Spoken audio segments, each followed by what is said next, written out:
മിശിഹായുടെ മടങ്ങി വരവിന് മുൻപ് വീണ്ടും ഒരിക്കൽ കൂടെ ദൈവസന്നിധിയിൽ കടന്നു വന്ന ദൈവവചനത്തെ കേൾക്കുവാൻ സ്വർഗം നമുക്കിങ്ങനെ ഒരു അവസരം നൽകിയതോർത്ത് നന്ദി നിറഞ്ഞ ഹൃദയത്തോടെ ദൈവത്തെ സ്തുതിക്കുന്നു. കർത്തൃസന്നിധിയിൽ ആഗതരായിരിക്കുന്ന എല്ലാ ദൈവമക്കളും പ്രാർത്ഥനയോടും ആത്മാവൊരുക്കത്തോടും ഹൃദയവാഞ്ഛയോടും കൂടെ ദൈവസന്നിധിയിലായിരിക്കണമേ എന്ന് അപേക്ഷിക്കുക. അല്പസമയത്തെ ധ്യാനത്തിനായി നമ്മുടെ ശ്രദ്ധയെ നമുക്ക് ദൈവ വചനത്തിലേക്ക് കൊണ്ടുവരാം. വിശുദ്ധ പൗലോസ് കൊരിന്ത്യർക്ക് എഴുതിയ 1-ാം ലേഖനം 15-ാം അധ്യായത്തിന്റെ 57-ാം വാക്യം വായിച്ചാട്ട്. 1 കൊരിന്ത്യർ 15-ാം അധ്യായത്തിന്റെ 57-ാം വാക്യം. നമ്മുടെ കർത്താവായ യേശുക്രിസ്തു മുഖാന്തരം നമുക്ക് ജയം നൽകുന്ന ദൈവത്തിന് സ്തോത്രം. ദൈവത്തിന്റെ പരിശുദ്ധ നാമം വാഴ്ത്തപ്പെടുമാറാകട്ടെ. ദൈവ നൽകിയ ഈ അനുഗ്രഹിക്കപ്പെട്ട വചനത്തിനായി കൃപാലുവായ ദൈവത്തെ സ്തുതിക്കുന്നു. മുൻപ് പല സാഹചര്യങ്ങളിൽ പല വിശുദ്ധന്മാരിൽ കൂടൊക്കെയും ഈ തിരുവെഴുത്തിന്റെ വചനങ്ങളെയും അതിൻ്റെ ഉള്ളിൽ ഉൾക്കൊള്ളിച്ചിരിക്കുന്ന ആത്മീയ സത്യങ്ങളെക്കുറിച്ചും കേട്ടിട്ടുള്ളവരാണ് ഇവിടെ ഇരിക്കുന്നതിൽ ഏറിയ ഭാഗവും. 1-ാം നൂറ്റാണ്ടിലെ അപ്പോസ്തലന്മാരിൽ അഗ്രഗണ്യനായ വിശുദ്ധ പൗലോസ്ലീഹ തന്റെ ജീവിത യാത്രയിൽ ഒരു നാളിൽ മരണം എന്ന മഹാസർപ്പം തന്റെ വിഷമുള്ളുമായി അവനെ വിഴുങ്ങുവാൻ അടുത്ത് ചെല്ലുമ്പോൾ പൗലോസ്ലീഹ തിരിഞ്ഞു നിന്ന് പറയുന്ന ഒരു വാക്കാണ് നാം ഇപ്പോൾ ഇവിടെ വായിച്ചു കേട്ടത്. ഹേ മരണമേ, നിന്റെ വിഷമുള്ള എവിടെ? ഹേ മരണമേ, നിന്റെ ജയം എവിടെ? മരണത്തിന്റെ ശക്തി തന്നെ വിഴുങ്ങുവാൻ വരുന്ന ആളിൽ താൻ ഇതിനെ തിരികെ നോക്കിക്കൊണ്ട് മരണം ഒരു മഹാസർപ്പമാണെന്നും അതിന്റെ വിഷപ്പല്ലുകൾ വളരെ ബലപ്പെട്ടതാണെന്നും എന്നാൽ യേശു മുഖാന്തരം അതിൽ അവന് ജയമുണ്ടെന്നും പറയുകയാണ്.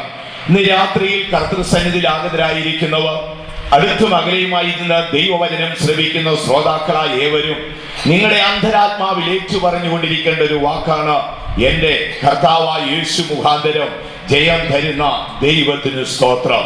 ഇന്ന് രാത്രിയിൽ നമുക്ക് എല്ലാവർക്കും ആ വചനം ഏറ്റു പറഞ്ഞുകൊണ്ട് ദൈവസന്നിധിയിലായിരിക്കാം. എന്റെ കർത്താവായ യേശു മുഖാന്തരം എനിക്ക് ജയം തരുന്ന ദൈവത്തിന് സ്തോത്രം. 1900 വർഷങ്ങൾക്കപ്പുറം 1-ാം നൂറ്റാണ്ടിന്റെ പ്രാരംഭ നാളുകളിലെ അപ്പോസ്തലന്മാരിൽ ഒരുവനായ പൗലോസ് ആത്മാവിൽ നിറഞ്ഞുകൊണ്ട് അവന്റെ പ്രതിയോഗിയായ മരണത്തെ നോക്കിക്കൊണ്ട് പറഞ്ഞ വാക്ക്, ഈ അന്ത്യകാലത്ത് കുഞ്ഞാടിന്റെ പരിശുദ്ധരണത്താൽ വീണ്ടെടുക്കപ്പെട്ട വിശുദ്ധന്മാരെ നമുക്ക് ഒന്നായി ഏറ്റുപറയാം, എന്റെ കർത്താവായ യേശു മുഖാന്തരം ജയം നൽകുന്ന എന്റെ ദൈവത്തിന് സ്തോത്രം. ദൈവത്തിന് മഹത്വം ഉണ്ടാകട്ടെ. തിരുവഴുത്തിലേക്ക് നമ്മുടെ ശ്രദ്ധയെ കൊണ്ടുവരുമ്പോൾ വിശുദ്ധ ബൈബിളിലെ ആരംഭ പുസ്തകമായ മോശയുടെ പഞ്ചഗ്രന്ഥങ്ങളുടെ ശീർഷഭാഗമായ ഉൽപ്പത്തി പുസ്തകത്തിന്റെ ആരംഭ താളുകളിൽ തന്നെ സർവശക്തനായ ദൈവം തമ്പുരാൻ തന്റെ സൃഷ്ടികളിൽ ഉന്നതനായി മനുഷ്യനെ സൃഷ്ടിച്ചു എന്നോ, എന്നാൽ മനുഷ്യൻ നിയമലംഘിയായി തീർന്നു. നിയമലംഘനത്താൽ അവനിൽ കുടിയേറിയ പാപവും പാപത്താൽ അവന് സംഭവിച്ച തകർച്ചയും അനന്തരം അവനിൽ കുടിയേറിയ വേദനകളും ഉൽപ്പത്തി പുസ്തകത്തിന്റെ പ്രാരംഭത്തിൽ തന്നെ നമുക്ക് കാണാം. പാപം ചെയ്ത് ദൈവപർദീസ നഷ്ടപ്പെട്ട് ശപിക്കപ്പെട്ട ഭൂമിയിൽ അലയുന്ന മനുഷ്യൻ ലോകപ്രകാരം എത്ര ഉന്നതനായാലും, അവൻ മുഴുവൻ ലോകവും വെട്ടിപ്പിടിച്ചാലും, അവൻ ചന്ദ്രനിൽ കാലുകുത്തിയാലും, അവൻ തന്റെ ജീവിത സുഖത്തിനു വേണ്ടി സകല മഹത്വവും കണ്ടെത്തിയാലും, മരണമെന്ന ഒടുക്കത്തെ ശത്രുവായ ആ ക്രൂരരാജാവിന്റെ മണിനാദം കേൾക്കുന്നിടത്തോളം കാലം മനുഷ്യൻ തികച്ചും പരാജിതനാണ്. ദൈവത്തിന് മഹത്വം ഉണ്ടാകട്ടെ. നാം ഇന്ന് ലോകത്തിലേക്ക് കണ്ണോടിച്ചു നോക്കിയാൽ ഓരോ ദിവസത്തെയും വാർത്താ മാധ്യമങ്ങളിൽ കൂടെ ലോകം എത്ര അരിഷ്ടപ്പെട്ട അവസ്ഥയിലാണ് പോയിക്കൊണ്ടിരിക്കുന്നത്. സമ്പൽ സമൃദ്ധിയുടെ രാജവീതിയിൽ കൂടെ മുൻപോട്ട് വാരിക്കൊണ്ടിരിക്കുന്ന ലോകം അധാർമികതയുടെ ഇരുളിൽ തപ്പിത്തടയുന്നു എന്നുള്ള നഗ്ന സത്യമാണ് വാർത്താ മാധ്യമങ്ങൾ നമ്മെ ചൂണ്ടിക്കാണിക്കുന്നത്. ലോകത്തിലേക്ക് നാം നോക്കിയാൽ എത്രയോ സമാധാന സംഘടനകൾ സമാധാനത്തിന്റെ പ്രതിരൂപമായി വെള്ളപ്രാക്കളെ ആകാശത്തിലേക്ക് പറപ്പിച്ചുകൊണ്ട് ലോകത്തിൽ സമാധാനം പ്രഖ്യാപിക്കുമ്പോൾ, മറുഭാഗത്ത് മനുഷ്യന്റെ അസ്ഥി വരെ ചുട്ടുകരിക്കാൻ ശേഷിയുള്ള ആറ്റമിക് ആയുധങ്ങൾക്ക് വേണ്ടി ഭരണകർത്താക്കന്മാർ കടിപിടി കൂട്ടിക്കൊണ്ടിരിക്കുകയാണ്. ലോകം ഒരു വലിയ നാശത്തിലേക്ക് കുതിച്ചുകൊണ്ടിരിക്കുന്നു. ലോകത്തിൽ അധാർമികത പെരുകിക്കൊണ്ടേയിരിക്കുന്നു. ഭരണതലത്തിൽ നോക്കിയാൽ, അല്ലെങ്കിൽ ഔദ്യോഗിക മണ്ഡലത്തിൽ എവിടെ നോക്കിയാലും ഇന്ന് ലോകം ഒരു നാശത്തിലേക്ക് പോയിക്കൊണ്ടിരിക്കുകയാണ്. ദൈവത്തിന് മഹത്വം ഉണ്ടാകട്ടെ. അതിശക്തമായ ഭൂകമ്പങ്ങൾ, ക്ഷാമങ്ങൾ, പകർച്ചവ്യാധികൾ, യുദ്ധങ്ങൾ, യുദ്ധശ്രുതികളൊക്കെയും മനുഷ്യ മനസ്സിനെ ഞെട്ടിവിറപ്പിക്കുകയാണ്. ഓരോ ദിവസത്തെയും വാർത്താമാധ്യമം കാണുമ്പോൾ നാളെ ലോകത്തിൽ എന്തു സംഭവിക്കും, ലോകത്തിന്റെ ഗതി എന്തായിരിക്കും എന്ന് പറയാൻ കഴിയാതെ ഉമിത്തിയിൽ വെന്തു നീറുന്ന ഒരു സമൂഹത്തെയാണ് ഇന്ന് നാം ലോകത്തിൽ കാണുന്നത്. എന്നാൽ ഈ അന്ധകാരം പിടിച്ച കാലഘട്ടത്തില്, പ്രാകൃതങ്ങൾ അണവൊട്ടി ഒഴുകുന്ന ഈ കാലഘട്ടത്തിൽ ഒരു ഭക്തൻ എങ്ങനെ ജീവിക്കാമെന്ന് ചോദിച്ചാൽ അവൻ ആത്മാവിൽ ഏറ്റു പറയുവാൻ ഒരു വചനമുണ്ട്. എന്റെ കർത്താവായ യേശു മുഖാന്തരം എനിക്ക് ജയം തരുന്ന ദൈവത്തിനു സ്തോത്രം. ഇന്ന് രാത്രിയിൽ കുഞ്ഞാടിന്റെ രക്തത്താൽ വീണ്ടെടുക്കപ്പെട്ട വിശുദ്ധന്മാരെ, ഈ രാത്രിയിൽ നമുക്ക് പറയുവാൻ ഒരു ശബ്ദമുണ്ട്. എന്റെ യേശു മുഖാന്തരം എനിക്ക് ജയം തരുന്ന എന്റെ ദൈവത്തിനു സ്തോത്രം. ഏറ്റു പറയുവാൻ കഴിയുന്ന ദൈവമക്കൾ കരങ്ങളെ ഉയർത്തിയൊരു ഹല്ലേലൂയ പറഞ്ഞിട്ട്, എന്റെ കർത്താവായ യേശു മുഖാന്തരം എനിക്ക് ജയം തരുന്ന ദൈവത്തിനു സ്തോത്രം. ഇന്ന് രാത്രി കർത്തൃസന്നിധിയിൽ ആഗതരായിരിക്കുന്നവർ അസംഖ്യമായ വേദനയോട്, മാനസിക സംഘർഷാവസ്ഥയോട്, പിശാചിന്റെ ശക്തമായ പോരാട്ടങ്ങളാൽ വ്യാകുലപ്പെട്ട മനസ്സോടെയാണ് ഇന്ന് രാത്രി നീ ദൈവസന്നിധിയിലായിരിക്കുന്നെങ്കിൽ, നീ പരാജിതനായി തീർന്ന്, ദുഃഖിതനായി തീർന്ന്, സാത്താൻ അടിമയായി തീർന്ന്, വേദനയുടെയും പാപത്തിന്റെയും ഭാരത്തിന്റെയും പാണ്ഡക്കെട്ടുകളെ ചുമന്നുകൊണ്ട് നീ മരിക്കുവാൻ നിന്റെ ദൈവം ആഗ്രഹിക്കുന്നില്ല. ലോകപ്രകാരം മനുഷ്യൻ എത്ര ഉന്നതനെങ്കിലും ദൈവത്തിന്റെ ദൃഷ്ടിയിൽ തികച്ചും പരാജിതനാണ്. എന്നാൽ പരാജിതനായ മനുഷ്യനെ ജയശാലിയാക്കി മാറ്റി ദൈവത്തിന്റെ അടുക്കൽ കൊണ്ടുപോകുവാൻ ഒരു മാർഗമുണ്ട്. അത് യേശുവിന്റെ മാർഗമാണ്. ഹല്ലേലൂയ! അത് യേശുവിന്റെ മാർഗമാണ്. 1-ാം നൂറ്റാണ്ടിൽ യഹൂദ മതത്തിന് പ്രാധാന്യം കൊടുത്ത് തന്റെ മാതാപിതാക്കന്മാർ പറഞ്ഞു കൊടുത്ത ന്യായപ്രമാണത്തിന്റെ അറിവിൽ ആഴങ്ങളിൽ വളർന്നു വന്നവർ യേശുവിനെ ഒരു നാൾ കണ്ടെത്തി. തന്റെ മതത്തെ കുറിച്ചുള്ള എരിവ് കൊണ്ടും ക്രൈസ്തവ മാർഗത്തെ കുറിച്ചുള്ള അറിവില്ലായ്മ കൊണ്ടും താൻ ക്രിസ്തീയ സമൂഹത്തിനെതിരായി ക്രിസ്ത്യാനികളെ കൊന്നുമുടിക്കാൻ യാത്ര തിരിച്ചു. യാത്രാ മധ്യേ ഒരിക്കൽ താൻ മശിഹായെ കണ്ടെത്തി. ദൈവത്തിന് മഹത്വം ഉണ്ടാകട്ടെ. വിശുദ്ധ പൗലോസ്ലീഹായുടെ പ്രാരംഭ നാളുകളെ കുറിച്ച് ബൈബിളിൽ എഴുതിയിരിക്കുന്നു. സമ്പൽ സമർത്ഥമായ സമൂഹത്തിൽ മാന്യതയുള്ള ആത്മീയ നിലവാരവും ധാർമ്മിക ബോധവുമുള്ള ഒരു നല്ല കുടുംബത്തിലാണ് ഇദ്ദേഹം ജനിച്ചു വളർന്നത്. എന്നാൽ യൗവനത്തിലെ രക്തത്തിളപ്പ് നിമിത്തം ക്രൈസ്തവരെ കൊന്നുമുടിക്കാൻ യാത്ര ചെയ്ത തനിക്ക് മേലൊരു വിസ്താര കോടതിയില്ല എന്നുള്ള ആ അധികാരപത്രം ഏറ്റുവാങ്ങിക്കൊണ്ട് അക്കാലത്തെ ഏറ്റവും പ്രശസ്തമായ ദമസ്കോസിലേക്ക് പോകുന്ന വഴി ബെന്യാമിനെ യാക്കോബ് കടിച്ചു കീറുന്ന ചെന്നായ എന്ന് വിശേഷിപ്പിച്ചിരുന്നു. ബെന്യാമിന്റെ ഗോത്രത്തിൽ ജനിച്ച കടിച്ചു കീറുന്ന ചെന്നായിക്ക് തുല്യനായി ക്രൈസ്തവനെ കൊന്നുമുടിക്കാൻ യാത്ര തിരിച്ചവൻ ദമസ്കോസിന്റെ വടിവാതിക്കൽ എത്തിയപ്പോൾ യഹൂദ ഗോത്രത്തിന്റെ ബാലസിംഹത്തെ കണ്ടു. സൂര്യനെ കവിയുന്ന വെളിച്ചത്തിൽ നിന്നുകൊണ്ട് സ്നേഹസ്വരൂപനായ മശിഹാ വിളിച്ചു, നീ എന്നെ ഉപദ്രവിക്കുന്നതെന്ത്? സ്നേഹസ്വരൂപനായ യേശുവിന്റെ സാന്നിധ്യം ആത്മാവിൽ അറിഞ്ഞവൻ വാഹന മൃഗത്തിൽ നിന്ന് നിലത്ത് വീണു. അവൻ ചോദിച്ചു, അങ്ങേ ആരാണ്?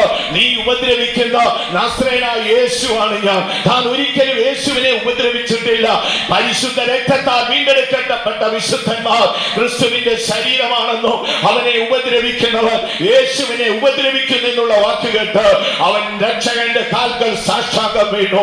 ബെന്യാമിൻ ഗോത്രത്തിലെ കടിച്ചു കീറുന്ന ചെന്ന ഗ്രീക്ക് വാക്കിൽ ഏറ്റവും ചെറിയവൻ എന്ന അർത്ഥത്തിൽ വിശുദ്ധ പൗലോസ് അല്ലെ പോൾ എന്ന വാക്കിന് താൻ അർഹനായി. ദീർഘകാലം കർത്താവിന്റെ വേല ചെയ്തു, രാപ്പകൽ അധ്വാനിച്ചു, വ്യാകുലപ്പെട്ട നാളുകൾ ഉണ്ടായി, ഉയർച്ചയും താഴ്ചയും തന്റെ ജീവിതത്തിൽ ഉണ്ടായി. ആ നാളെല്ലാം ഏറ്റു പറഞ്ഞൊരു വാക്കുണ്ട്, യേശു മുഖാന്തരം ജയം തരുന്ന ദൈവത്തിന് സ്തോത്രം. പാപം ചെയ്ത ദൈവ സാന്നിധ്യം നഷ്ടപ്പെട്ട, ദൈവ തേജസ് നഷ്ടപ്പെട്ട, നഗ്നനും ഭീരുവും പാപഭാരത്തിന്റെ ദാസനും മരണത്തിന് അടിമയുമായി ദൈവത്തെ വിട്ടോടി അകലുന്ന മനുഷ്യൻ ദൈവത്തിങ്കൽ തിരികെ പോകണം, ദൈവ സിംഹാസനത്തിന് അവകാശിയാകണം, ദൈവ തേജസ് അവൻ പ്രാപിക്കണം. പാപത്താൽ ഏദൻ പറുദീസയിൽ എന്തെല്ലാം നഷ്ടപ്പെട്ടു പോയോ അതെല്ലാം യേശു മുഖാന്തരം സ്വർഗ്ഗം നമുക്ക് ദാനം ചെയ്തിരിക്കുന്നു. ഇന്ന് രാത്രി നീതിയുള്ള പിതാവിനെ സ്തുതിക്കാം. നാം അധർമ്മികളായിരിക്കുമ്പോൾ, നാം പാപികളായിരിക്കുമ്പോൾ, നാം ദോഷികളായിരിക്കുമ്പോൾ, നാം ശത്രുക്കളായിരിക്കുമ്പോൾ, നാം കാത്തോലിവായിരിക്കുമ്പോൾ നമ്മെ രക്ഷിക്കുവാൻ നമ്മുടെ കർത്താവ് കാണിച്ച കരുണയുടെ ആഴം അത് എത്രയോ വലുതാണ്. ഇന്ന് രാത്രിയിൽ നമുക്ക് ചിന്തിക്കേണ്ടത് യേശു മുഖാന്തരം വിശുദ്ധന്മാർക്ക് ലഭിക്കുന്ന മഹത്വം എത്ര ഉന്നതമാണ്. വളരെ ആഴമേറിയ ഈ വിഷയം നമുക്ക് ചുരുങ്ങിയ സമയത്തിനുള്ളിൽ ചിന്തിച്ചു തീർക്കുവാൻ സമയം പോരാ. ആകയാൽ അവയിൽ ചില ഭാഗങ്ങൾ മാത്രം ചുരുക്കമായി ചിന്തിക്കാം. വിശുദ്ധ തിരുവഴുത്തിലേക്ക് കടന്നു വരുമ്പോൾ യേശു മുഖാന്തരം വിശുദ്ധന്മാർക്ക് ലഭിക്കുന്ന അനുഗ്രഹത്തെ നമുക്ക് 4 ഭാഗമായി തിരിച്ചു ചിന്തിക്കാം. യേശുവിന്റെ മഹത്വത്തെ കുറിച്ച് ചിന്തിക്കുമ്പോൾ സർവശക്തനായ ദൈവം തമ്പുരാന്റെ അനാദി നിത്യത തുടങ്ങി ഭാവി നിത്യത വരെയുള്ള സകല പ്രവൃത്തികളിലും യേശുവിനെ കാണാം. വിശുദ്ധ പൗലോസ് കൊലോസ്യർക്ക് ലേഖനം എഴുതിയപ്പോൾ പറയുന്നു, സകലതും അവൻ മുഖാന്തരമാണ് സൃഷ്ടിച്ചത്, സൃഷ്ടികളൊന്നും അവനെ കൂടാതെയില്ല. സ്വർഗത്തിലെ ദൂതഗണങ്ങൾ, ആകാശത്തിലെ നക്ഷത്രങ്ങൾ, ആകാശപ്പരപ്പിൽ പറക്കുന്ന പക്ഷികൾ, മഹാസമുദ്രത്തിലെ മത്സ്യങ്ങൾ, വനത്തിൽ ഓടി മറയുന്ന മൃഗങ്ങൾ, മനോഹര രൂപിയായ മനുഷ്യൻ, എല്ലാ സൃഷ്ടികൾക്കും മുഖാന്തരം വിശുദ്ധ പൗലോസ് പറയുന്നത് യേശുവാണെന്നാണ്. അവൻ മുഖാന്തരം അവനായി സകലതും സൃഷ്ടിക്കപ്പെട്ടു. സൃഷ്ടികളൊന്നും അവനെ കൂടാതെ ആയിരുന്നില്ല. ആകയാൽ സൃഷ്ടി തുടങ്ങി അനന്തനിത്യതയിലെ ന്യായവിധി വരെ യേശു മുഖാന്തരമാണ്.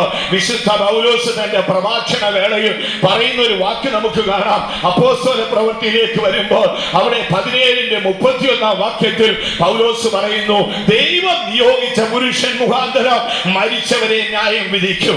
അങ്ങനെയാണെങ്കിൽ സൃഷ്ടി തുടങ്ങി അനന്ത നിത്യതയിലെ ന്യായവിധി വരെ യേശു മുഖാന്തരമാണ്. അവനെ കൂടാതെ യാതൊന്നുമില്ല, അവനിൽ കൂടെ അല്ലാതെ ഭൂമിയിൽ ഒന്നുമില്ല.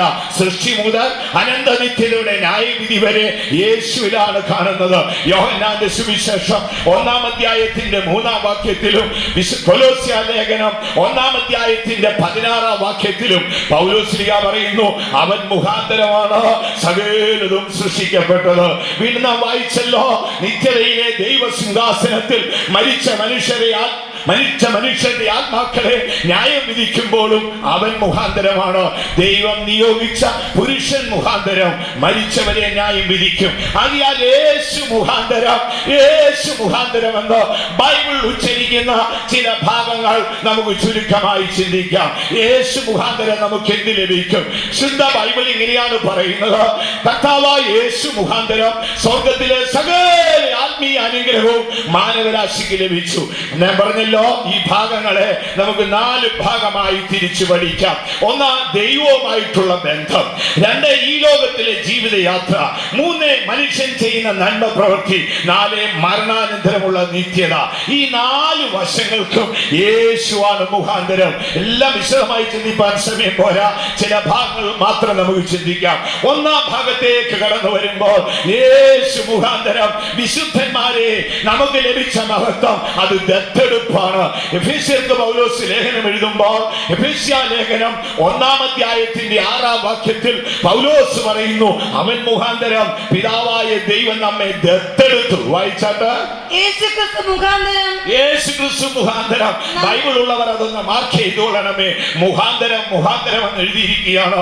യേശു ക്രിസ്തു മുഖാന്തരം കൃപായിക വിശുദ്ധന്മാരെ നമുക്ക് ലഭിച്ച മഹത്വത്തിന്റെ 1-ാമത്തെ കണ്ണി എന്തെന്നറിയാമോ? നമ്മെ ദത്തെടുത്തു. അയോഗ്യനായ നമ്മെ യോഗ്യനാക്കി തീർത്തിട്ട് തമ്പുരാൻ അവകാശമായതിനൊക്കെയും നമ്മെ അവകാശിയാക്കി തീർത്തത് നമ്മുടെ യേശു മുഖാന്തരമാണ്. യേശു മുഖാന്തരം സ്വർഗം നമ്മെ ദത്തെടുത്തു. ദൈവത്തിന് മഹത്വം ഉണ്ടാകട്ടെ. ഈ ദത്തെടുപ്പ് എന്നുള്ള മലയാള ഭാഷ നോക്കിയാൽ നല്ല മനോഹരമായ ഭാഷയാണ്. അന്യനായ ഒരുവനെ സ്വന്തം ഭവനത്തിൽ ചേർത്ത് സ്വന്തമായതിനൊക്കെയും അവനെ അവകാശിയാക്കി തീർക്കുന്നതിനാണ് ബൈബിൾ ദത്തെടുപ്പ് എന്ന് പറയുന്നത്. നമ്മുടെ നാട്ടിലും ദത്തുകേർ താമസിക്കുന്നു, ദത്തെടുത്തിരിക്കുന്നു എന്നൊക്കെയുള്ള വാക്ക് പറയാറുണ്ട്. ആരും എത്ര പേർ അറിഞ്ഞിട്ടാണെന്ന് അറിഞ്ഞുകൂടാ. ഇത് നാട്ടുമ്പുറത്തെ വാക്കല്ല പ്രിയമുള്ളവരെ, ഇത് ബൈബിൾ വാക്കാണിത്. എന്താണ് പറയുന്നത്? അയോഗ്യനായ നമ്മുടെ അയോഗ്യതകളെ ഗണ്യമാക്കാതെ ദൈവം നമ്മെ യോഗ്യനാക്കി തീർത്തിട്ട് സ്വർഗത്തിലെ സകലത്തിനും നമ്മെ അവകാശിയാക്കി തീർത്തു, നമ്മെ ദത്തെടുത്തു. യേശു മുഖാന്തരം സ്വർഗത്തിലെ ദൈവം എന്നെ ദത്തെടുത്തിരിക്കാൻ യേശുവിൽ ഉൾക്കൊള്ളുന്ന ഏതൊന്നിനും എനിക്ക് അവകാശമുണ്ട്. അത് വിശ്വസിക്കുന്നവർ കരങ്ങളെ ഉയർത്തി ശക്തിയോടെ ഒരു ഹല്ലേലൂയ പറഞ്ഞാട്ടെ. സ്വർഗമാണ് നമ്മെ ദത്തെടുത്തിരിക്കുന്നത്. ഇന്ന് രാത്രിയിൽ നിങ്ങൾ അത് അറിഞ്ഞുകൊള്ളണം. ഞാൻ പറഞ്ഞല്ലോ, മീറ്റിംഗിന്റെ ആരംഭം തുടങ്ങി അവസാനം വരെ ഏറ്റു പറയണം, യേശു മുഖാന്തരം എനിക്ക് ജയമുണ്ടെന്നൊന്ന് പറഞ്ഞിട്ട് നിങ്ങൾ പരാജിതരാണെന്ന് പറയരുത്. സാത്താന്റെ ആധിപത്യം നിങ്ങളുടെ മേൽ പെരുകിക്കൊണ്ടിരിക്കും. നിങ്ങൾ തികച്ചും ബലഹീനരായിരിക്കാം, തികച്ചും അരിശരായിരിക്കാം, തികച്ചും അവിശ്വസ്തരായിരിക്കാം, തികച്ചും പരാജിതരായിരിക്കാം. എങ്കിലും നിങ്ങൾക്ക് പറയുവാൻ ഒരു വാക്കുണ്ട്, യേശു മുഖാന്തരം ജയം തരുന്ന എന്റെ ദൈവത്തിന് സ്തോത്രം. നമ്മുടെ വാഴ്ത്തപ്പെട്ട മശിഹായുടെ അവസാന നാളുകൾ എത്തിയപ്പോൾ അവൻ തന്റെ ശിഷ്യന്മാരോടൊരു വാക്ക് പറഞ്ഞു, ഞാൻ ജീവിക്കുന്നത് കൊണ്ട് നിങ്ങൾ ജീവിക്കുന്നു. ഈ ദിനം, ഈ ഞായറാഴ്ച വൈകിയ വേളയിൽ കർത്തർ സന്നിധിയിൽ കടന്നു വന്ന ദൈവ വൈകരെ, ഇന്ന് രാത്രി നീ ഏറ്റു പറയുവീൻ, എന്റെ യേശു ജീവിക്കുന്നത് കൊണ്ട് ഈ ദിനം ഞാനും ജീവിക്കുന്നു. അങ്ങനെ എഴുതിയിരിക്കുന്നത്. പത്മോസിന്റെ ഏകാന്തതയിൽ വ്യാകുലപ്പെട്ട മനസ്സിനുടമയായി നന്നേ വയോധനായി കിടക്കുന്ന യോഹന്നാനെ സന്ദർശിക്കുമ്പോൾ യേശു യോഹന്നാനോടൊരു വാക്ക് പറഞ്ഞു, യോഹന്നാൻ, ഞാൻ മരിച്ചവനായിരുന്നു, കാരണം നീയും അത് കണ്ടു. റോമൻ പടയാളികൾ എന്റെ വിലാപ്പുറത്ത് കുത്തി രക്തവും വെള്ളവും ധാരധാരെ ഒഴുകുന്നത് നീ കണ്ടു. പിതാവേ, സകലതും നിവർത്തിയായി എന്ന് പറഞ്ഞ് ഞാൻ പ്രാണനെ വിടുന്നത് നീ കണ്ടു. എന്റെ ശരീരം അരിമത്യക്കാരനായ ജോസഫ് അന്ന് ചോദിച്ചു വാങ്ങുമ്പോൾ നീ അടുക്കൽ ഉണ്ടായിരുന്നു. എന്റെ ശരീരം ശീലയിൽ പൊതിയുമ്പോൾ അന്നേരവും നീ അവിടെ ഉണ്ടായിരുന്നു. ഇതെല്ലാം നിനക്കറിയാം. അതുകൊണ്ടാ പറഞ്ഞത്, യോഹന്നാൻ, ഞാൻ മരിച്ചവനായിരുന്നു, എന്നാൽ ഇപ്പോൾ ഞാൻ ജീവിക്കുന്നു. ഇന്ന് രാത്രി മരണം വിട്ട് ഉയർത്തുവന്ന മശിഹ മഹിമയുടെ രാജാവായി നമ്മുടെ മധ്യേ എഴുന്നള്ളിയിരിക്കുന്നു. അത് വിശ്വസിക്കുന്നവർ കരങ്ങളുയർത്തൊരു ഹല്ലേലൂയ പറഞ്ഞാട്ടെ. മഹത്വത്തിന്റെ രാജാവ്, മഹിമയുടെ രാജാവായി ഇന്ന് രാത്രി നമ്മുടെ മധ്യേ കടന്നു വന്നിട്ടുണ്ട്. യേശു മുഖാന്തരം സ്വർഗം നമ്മെ ദത്തെടുത്തു. സ്വർഗത്തിലേക്ക് നിങ്ങൾ പോയാൽ സ്വർഗത്തിലെ സകലത്തിലും എനിക്കും നിങ്ങൾക്കും അവകാശമുണ്ട്. കാരണം യേശു മുഖാന്തരം നമുക്ക് ദത്തെടുപ്പ് കിട്ടിയിരിക്കുന്നു. ബൈബിൾ വളരെ വ്യക്തമായി എഴുതിയിരിക്കുകയാണ്, അയോഗ്യരായ നമ്മെ യോഗ്യരാക്കി തീർത്തിട്ട് സ്വർഗത്തിലെ സകലത്തിനും എന്നെ നിങ്ങളെ അവകാശിയാക്കി. പലപ്പോഴും ഇതിന്റെ ആഴങ്ങളൊന്നും നമുക്കറിഞ്ഞുകൂടാ. അതുകൊണ്ട് പല കാര്യങ്ങളിലും പല സാഹചര്യങ്ങളിൽ നമ്മൾ വ്യാകുലപ്പെടാറുണ്ട്. സഹോദരങ്ങളെ, ഓർത്തുകൊള്ളണമേ, നാം സ്വർഗത്തിലെ സകലത്തിനും അവകാശിയാണ്. നിങ്ങൾ ഏതൊരു കാര്യത്തെ ചൊല്ലി പ്രാർത്ഥിക്കുമ്പോഴും ഏറ്റു പറയേണ്ടത് അങ്ങനെയാണ്. നിങ്ങൾ സ്വർഗത്തിലേക്ക് പോയാൽ അവിടെ പിതാവായ ദൈവത്തെ കാണാം, രണ്ടാമത് കർത്താവായ യേശുവിനെ കാണാം. യേശു നമ്മുടെ ആരെന്ന് ചോദിച്ചാൽ നമ്മുടെ ഒരു മൂത്ത സഹോദരനാണ്. മരണം വിട്ട് ഉയർത്തു വന്ന മശിഹായെ കണ്ടിട്ട് മറിയം തൊടാൻ ചെല്ലുമ്പോൾ മറിയോട് പറയാണ്, മറിയം, നീ എന്നെ തൊടരുത്, നീ പോയി എന്റെ സഹോദരന്മാരോട് പറയണം. മുൻപൊരിക്കലും അങ്ങനെ ഒരു വാക്ക് പറഞ്ഞിട്ടില്ല. ഏകജാതനായി ലോകത്തിൽ വന്ന മരണം ആസ്വദിച്ച മശിഹാ തമ്പുരാൻ മരണം വിട്ട് ഉയർത്തു വരുമ്പോൾ ബൈബിൾ അവനെ ആദ്യജാതൻ എന്നാണ് വിളിച്ചത്. ഏകജാതൻ എന്ന് പറഞ്ഞാൽ അവൻ ഒരുവൻ മാത്രം. ആദ്യജാതൻ എന്ന് പറഞ്ഞാൽ അവന് ശേഷം സന്തതികൾ ഉണ്ടായിരുന്നു. ഏകജാതനായി ലോകത്തിൽ വന്ന മശിഹ മരണം വിട്ട് ഉയർത്തു വന്നു. മറിയം തൊടാൻ ചെല്ലുമ്പോൾ പറയുന്നു, മറിയം, നീ എന്നെ തൊടരുത്, ഞാൻ പിതാവിന്റെ അടുക്കൽ പോയിട്ടില്ല, നീ പോയി എന്റെ സഹോദരന്മാരോട് പറയണം. എന്താണ് പറയേണ്ടതെന്നറിയാമോ? നിങ്ങളുടെ പിതാവും എന്റെ പിതാവും നിങ്ങളുടെ ദൈവവും എന്റെ ദൈവവുമായവന്റെ അടുക്കൽ ഞാൻ കയറിപ്പോയിരിക്കുന്നു. ഹല്ലേലൂയ! രാത്രിയിൽ നമ്മുടെ ഹൃദയം സന്തോഷിക്കട്ടെ. എന്താണ് തിരുവെഴുത്ത് പറയുന്നത്? യേശു നമ്മുടെ മൂത്ത സഹോദരനാണ്. അവൻ കാൽവരിയിൽ ചൊരിഞ്ഞ പരിശുദ്ധ രക്തം കൊടുത്ത് എന്നെ നിങ്ങളെ വിലയ്ക്ക് വാങ്ങി നാം ദത്തെടുപ്പിന് യോഗ്യരായി തീർന്നു. സ്വർഗത്തിലെ സകലത്തിലും നമുക്ക് അവകാശം ഉണ്ടായിരിക്കും. നന്നായി നമ്മളത് അറിഞ്ഞുകൊള്ളണം. ദൈവം നമ്മെ ദത്തെടുത്തിരിക്കുകയാണ്. എന്തെല്ലാം യേശു മുഖാന്തരം ഉണ്ടോ അതിലൊക്കെ നമുക്ക് അവകാശമുണ്ട്. ആകയാൽ ഇന്ന് നാം യേശുവിന്റെ സഹോദരന്മാരാണ്. ബൈബിൾ എഴുതിയിരിക്കുന്നല്ലോ, അനേക പുത്രന്മാരെ തേജസ്സിലേക്ക് നടത്തുമ്പോൾ, അനേക പാപികളെ നല്ല എഴുതിയിരിക്കുന്നത്, അനേക പുത്രന്മാരെ തേജസ്സിലേക്ക് നടത്തുമ്പോൾ അവരുടെ രക്ഷാനായകൻ കഷ്ടത കൊണ്ട് തികഞ്ഞു. വാഴ്ത്തപ്പെട്ട മശിഹായേ, നിന്റെ കാൽവരിയിലെ കഷ്ടതയാൽ സ്വർഗരാജ്യത്തിൽ എന്നെ എനിക്ക് അവകാശം നൽകിയല്ലോ. അതാണ് ഒരു ഭക്തൻ ആത്മാവിൽ പാടുവാനുള്ളത്. സ്വർഗത്തിലെ ദൈവം യേശു ക്രിസ്തു മുഖാന്തരം നമ്മെ ദത്തെടുത്തു എന്നാണ് ബൈബിൾ പറയുന്നത്. ആകയാൽ പിതാവായ ദൈവത്തിന്റെ നിത്യതയിൽ എനിക്കും നിങ്ങൾക്കും അവകാശമുണ്ട്. നന്നായി അറിഞ്ഞുകൊള്ളണമേ. പണ്ടേ കാലത്ത് കമ്മ്യൂണിസ്റ്റുകാർ റുമേനിയയെ ഭരിക്കുന്ന കാലത്ത് ക്രൈസ്തവർക്ക് ഭയങ്കര പീഡയുണ്ടായി. ക്രൈസ്തവരെ കരുണകൂടാതെ കൊന്നുമുടിച്ചു. തെരുക്കളിലൊക്കെയും പോലീസുകാർ യാത്ര ചെയ്ത് ആരെങ്കിലും ക്രൈസ്തവർ പള്ളിയിൽ പോകുന്നുണ്ടെങ്കിൽ അവരെ പിടിച്ചു കെട്ടുവാനായി പോലീസുകാർ പോയി. അങ്ങനെ ഇരിക്കുമ്പോൾ ഒരു ചെറിയ പെൺകുട്ടി, അവൾ ഞായറാഴ്ച രാവിലെ ദേവാലയത്തിലേക്ക് പോവുകയാണ്. യാത്രമധ്യേ പോലീസ് ഉദ്യോഗസ്ഥർ കണ്ടു. അവർ അവളെ വഴിയിൽ തടഞ്ഞു നിർത്തി. എവിടെ പോവുകയാണെന്ന് ചോദിച്ചു. ജ്ഞാനിയായ പെൺകുട്ടി ഒരു സംഭവം പറഞ്ഞു. അവൾ പെട്ടെന്ന് കൈ ഉൾക്കൊണ്ട് പറഞ്ഞു, സാറേ, എനിക്കൊരു മൂത്ത സഹോദരൻ ഉണ്ടായിരുന്നു. അദ്ദേഹം ബഹു സമ്പന്നനായിരുന്നു. അദ്ദേഹം പെട്ടെന്ന് ഒരാകാല മരണത്തിന് വിധേയപ്പെട്ടുപോയി. ദുഷ്ടരായ ചിലർ കൂടി തന്നെ കൊന്നുകളഞ്ഞു. താൻ ബഹു സമ്പന്നനാണ്. ആ സമ്പന്നനായ അദ്ദേഹം തനിക്കുള്ള അവകാശങ്ങളെല്ലാം വിൽപത്രം എഴുതി വെച്ചിരിക്കുകയാണ്. ഇന്ന് രാവിലെ 9:30 ആ താഴ്വരയിലുള്ള ആ കെട്ടിടത്തില് ഞങ്ങളുടെ കുടുംബത്തിൽപ്പെട്ട ഒരാള് ഞങ്ങൾക്ക് എഴുതി വെച്ച വിൽപത്രം വായിച്ചു കേൾപ്പിക്കും. അതിലെന്തെങ്കിലും അവകാശം എനിക്കുണ്ടോ എന്നറിയാൻ ഞാൻ പോവുകയാണ്. മൂഢനായ ഈ ഉദ്യോഗസ്ഥന് മനസ്സിലായില്ല. അവൻ പറഞ്ഞു പോയിക്കൊള്ളാൻ പറഞ്ഞു. ഇവൾ പറഞ്ഞ മൂത്ത സഹോദരൻ ആരാണെന്നറിയാമോ? അത് കർത്താവായ യേശുവാണ്. അവൻ അകാല മരണം സംഭവിച്ചെങ്കിലും അവന്റെ സമ്പത്തുകൾക്ക് നമ്മെ അവകാശിയാക്കി ഒരു വിൽപത്രം എഴുതി വെച്ചിട്ടുണ്ട്. അതത്രേ വിശുദ്ധ ബൈബിൾ. ബൈബിൾ സത്യം വിളിച്ചു പറയുന്നു. നിനക്ക് യേശുവിനോടുകൂടെ അവകാശമുണ്ട്. യേശുവിനോടുകൂടെ നിനക്ക് അധികാരമുണ്ട്.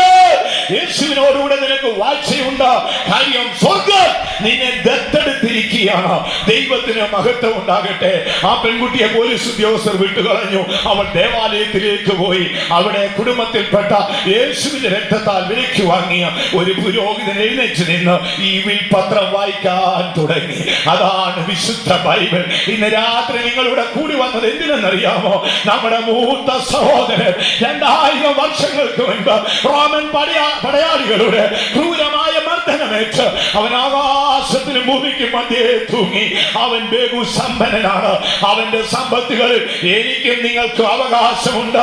അത് എഴുതിയ വിൽപത്രമാണ് നിങ്ങളുടെ കയ്യിലിരിക്കുന്ന ബൈബിൾ. എത്ര ദൈവമക്കൾ വിശ്വസിക്കുന്നു ആ വിൽപത്രത്തിൽ എഴുതിയതിലൊക്കെയും ഞാൻ അവകാശി എന്ന് വിശ്വസിക്കുന്നവർ കരങ്ങൾ ഉയർത്തി ഒരു ഹല്ലേലൂയ പറഞ്ഞാട്ടെ.